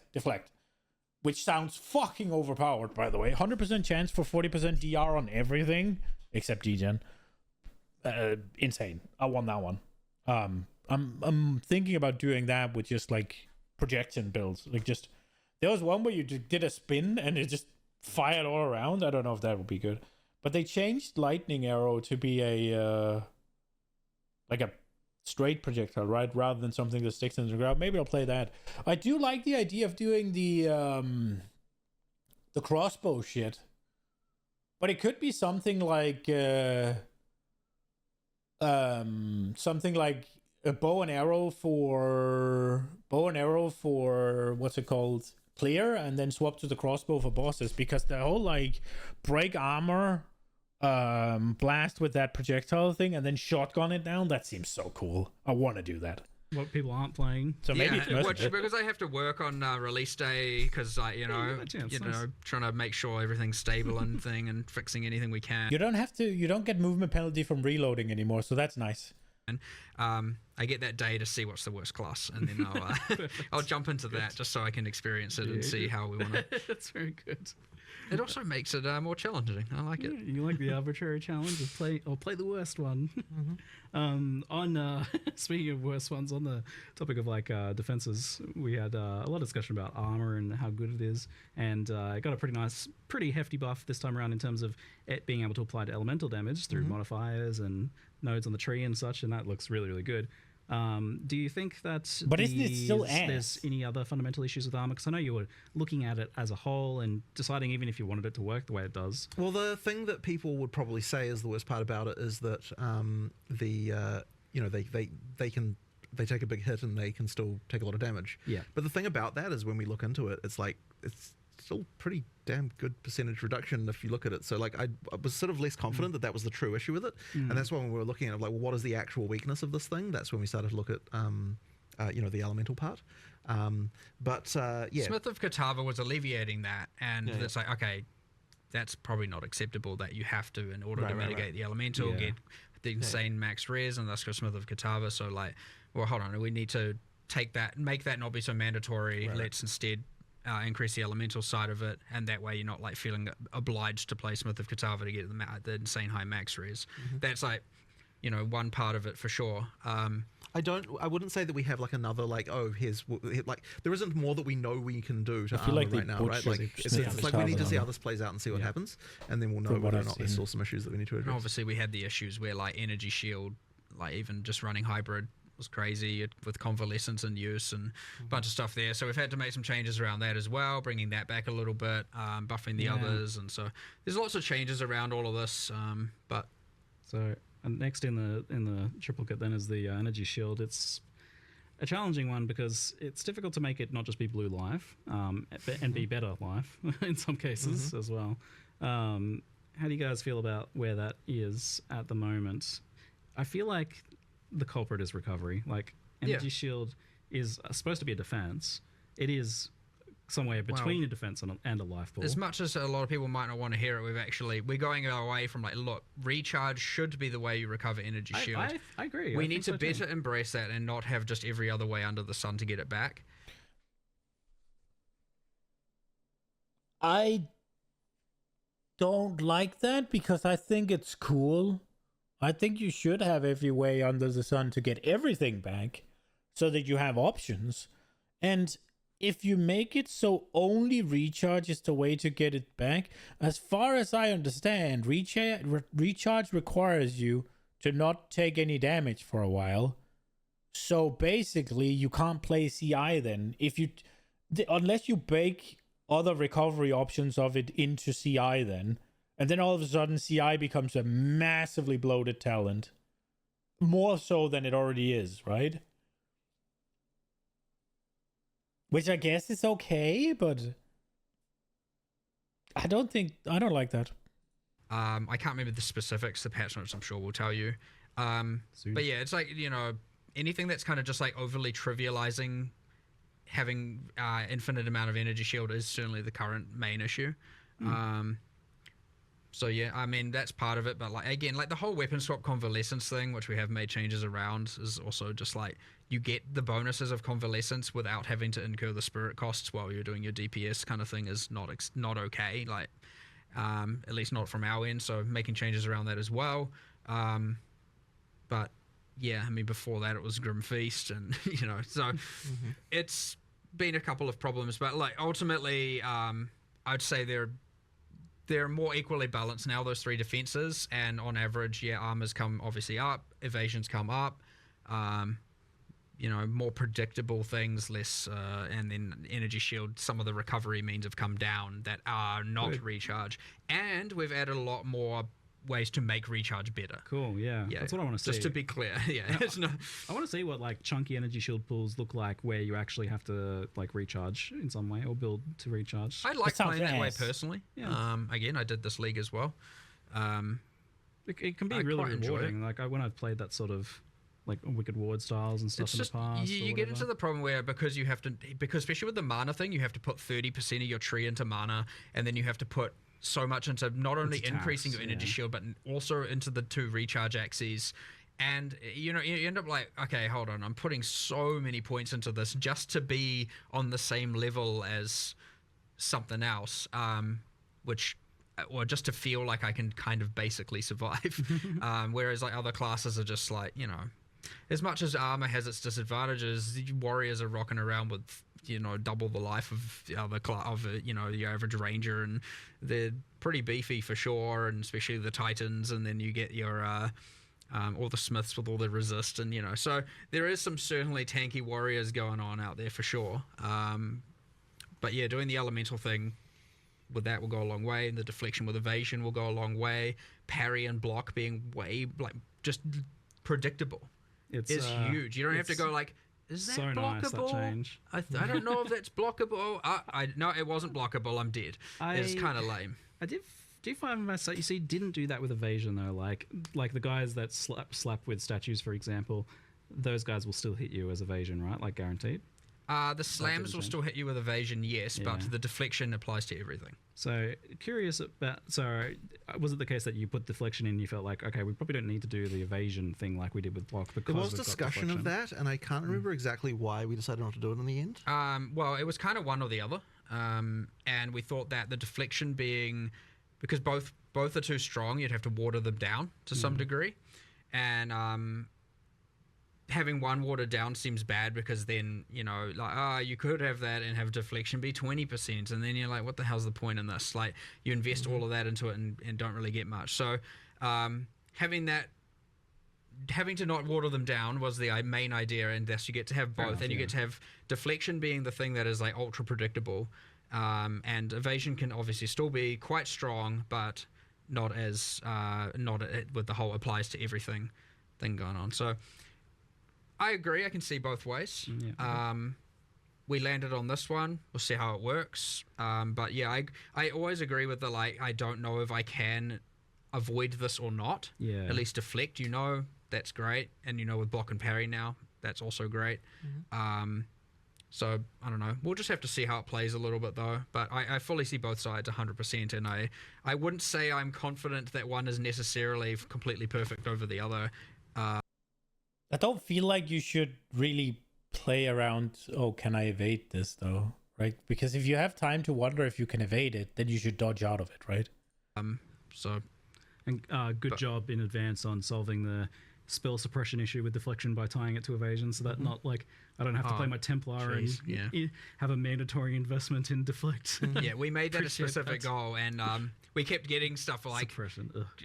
It being granted from other. I'm like, no, it must come from evasion. Otherwise, we're just going to have like every single character in the game having to get 100% chance from flat things from sources, and then we're going to have now every single character has their like specific way of getting 100% suppression equivalent. I kind of wonder if you don't just do that in PoE1 for suppression as well, but that's a topic for another day, I guess. Yep, different live streams topic. Different live stream.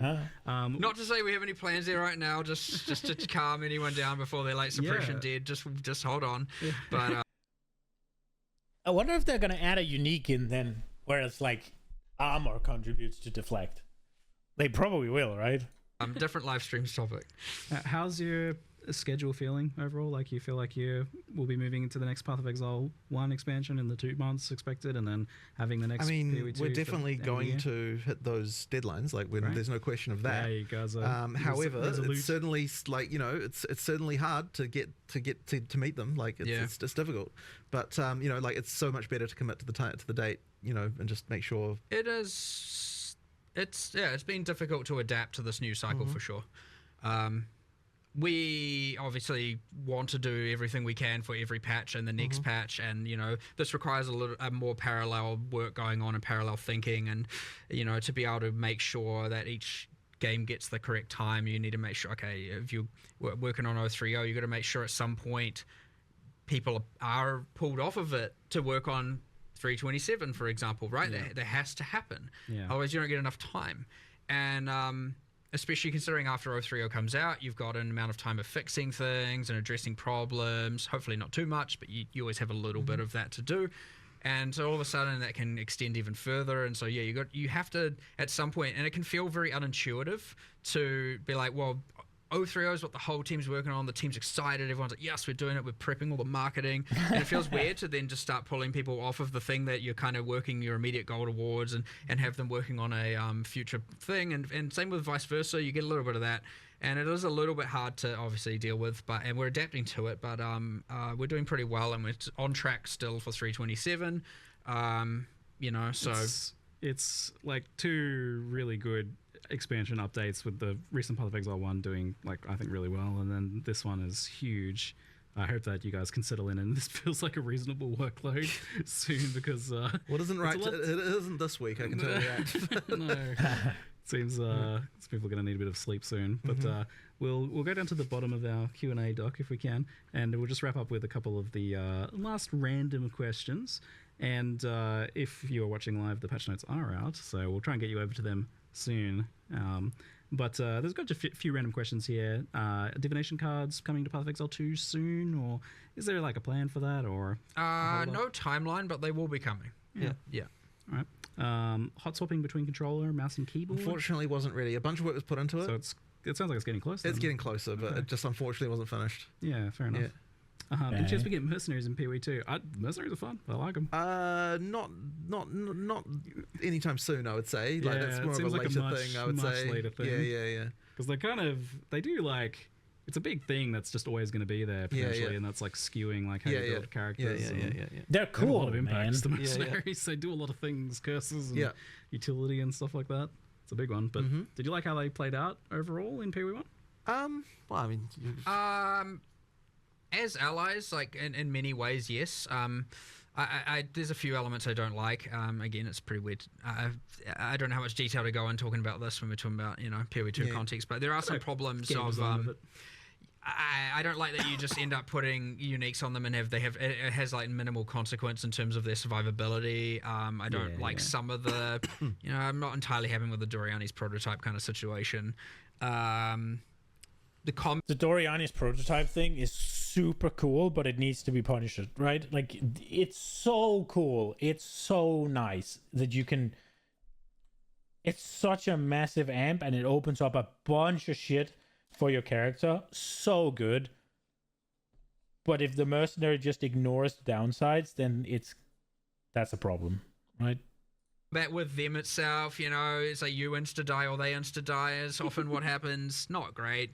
So that's the kind of thing where if we were to do it in PoE 2, they wouldn't just be recycled character skills and recycled character animations. It would be a lot more consideration. Well, even if it was, at least we have new animations. So you'd have a lot more telegraphing, a lot better fights. It'd feel like actual skill fights as opposed to just what is this ruckus going on right now? So there's ups and downs to it, and I'm not saying any of that will necessarily drastically change even within PoE 1 or when, but there would be things I would want to do, because I would say the combat of fighting them in PoE 1 is not meaningful. No, it's not. It's very much who dies first, and you don't even necessarily know why. So, but overall pretty fun. Pretty cool. Big change. Very cool. Yeah, genuinely pretty happy with how it turned out. To be honest, just a few bits and pieces that need some improving for sure. Cool. I wouldn't want to add them to PoE, something like that to PoE 2 that has such an impact on character builds when we don't even have a good stability within the build diversity and the build structure. I would say that kind of thing comes once once you've figured your stuff out, you know what classes are at a baseline, then you can add a lot more of that. 8 years or so maybe. Yeah, well, hopefully not. Hopefully, we're not too far away from that being in a much better state, but these things are in. This does sound like they're gonna go baseline, by the way. Just saying. So yes, that's it. We'll see. Here's a funny question: can you sprint on a row mount? Does the row sprint? So there actually was a plan for that, The but the rower is currently it's not sprinting. The rower is currently faster. That's but right. It slows down a little bit when you're shooting. Yes, that's right. I remember that. Not slower than normal run speed. Yes. Yeah, okay. So it is inherently faster than base run speed, but when you are attacking on it, it slows down. To the old speed that it was. Yes. So it is more competitive. So that it is more competitive. So rower is faster. Yeah. But you can spec out. You can I believe spec out of that penalty even, and then you can. It kind of is so that when you're just running, it's more comparable to sprint and movement skill usage and stuff like that. Yes. So it's just it's faster. That's all there is to it, really. Does the sprint work with blink? You like teleport and start sprinting the same way that you were supposed It to? won't. yeah. I don't think it will. You can, but it won't resume sprinting straight afterwards. Like believe. if you sprint, Am I blink, wrong about? sprint. I feel like I was something? trying this literally What do yesterday. you mean? Sorry. You don't just like blink and keep sprinting. It's a different action. It's an end There's an end animation to it. You'd have to go re back into a sprint. So No, but it does work if you hold down and then you blink and then afterwards it sprints, right? Isn't that how it works? Oh, in that regard, Yeah, I think it is. I would hope so. Yeah, no, yes, that's how it yes, works. yes, Yeah, yes. yeah. Sorry, I thought you meant you were sprinting and then you blink. No. It goes back if into you hold it, down, yeah. you blink, you go, you sprint. You That's know, how it works. I could be just entirely wrong about how that other thing we'll works. see when anyway. it's live. I was doing it yesterday, I thought, and I thought it was like, yeah, I understand why it's like this, but ignore me. I was probably just wrong. No worries. Does the elemental damage mitigation from armor apply before or after resistances? That's something we had to- Isn't it before? Wait, so hang on. So you and for us smooth no. brains- You resist first and then you mitigate. That makes I it don't way I'm better. pretty sure it's that way It's around. the I'm one pretty that sure. means the values have to be higher, so which means it's the order in where it's the less effective one, so because the values are quite high and juicy as a result. Yes, Oh, okay, so in that case it will be. I think it's pre. In that case, it's you armor pre-mitigation. first, then resist. It will be. Then. I think that is what it is. Yes. Rip. Fantastic reveal. I'm very excited to get into playing it. Thanks for spending a solid 2 and a bit hours chatting Q&A here. Very fun. I felt like half an hour, honestly. Yeah, so I good. feel like I could spend another hour or two just talking about economy from like the impacts of the trading stuff is fascinating to me. I can't wait to see how It was that our plays first out. Q&A where we didn't hold the patch notes hostage. Yes, at That's a a big preset change. time. Yeah. I think that helped. People went like, "Stop holding them hostage." Yeah. They're just coming out when they're coming out. So we'll leave it there for now. Thank you very much, Jonathan. Thank you very much, Mark. And thank you all for watching. Yes. See you later. Thank you, and thanks everyone as well. Yeah. See you later. All right. Yep. Thanks for watching indeed. I am an hour over. Yeah. Almost an hour over. But I mean, Nina's not coming home today. She's doing some eating with her workplace. So yeah, an hour and over indeed. Yeah. This is going to be it for me today. I'll be back tomorrow. We will start a new Rimworld colony because sadly we got murked. There's another Q&A PoE2 we're probably going to watch tomorrow. Yeah, leading up to this Friday, the League releases. I'm super excited. It's going to be great. But yeah, for now, have a good one, guys. Hope you enjoyed it. Hope I'll see you tomorrow. Bye-bye.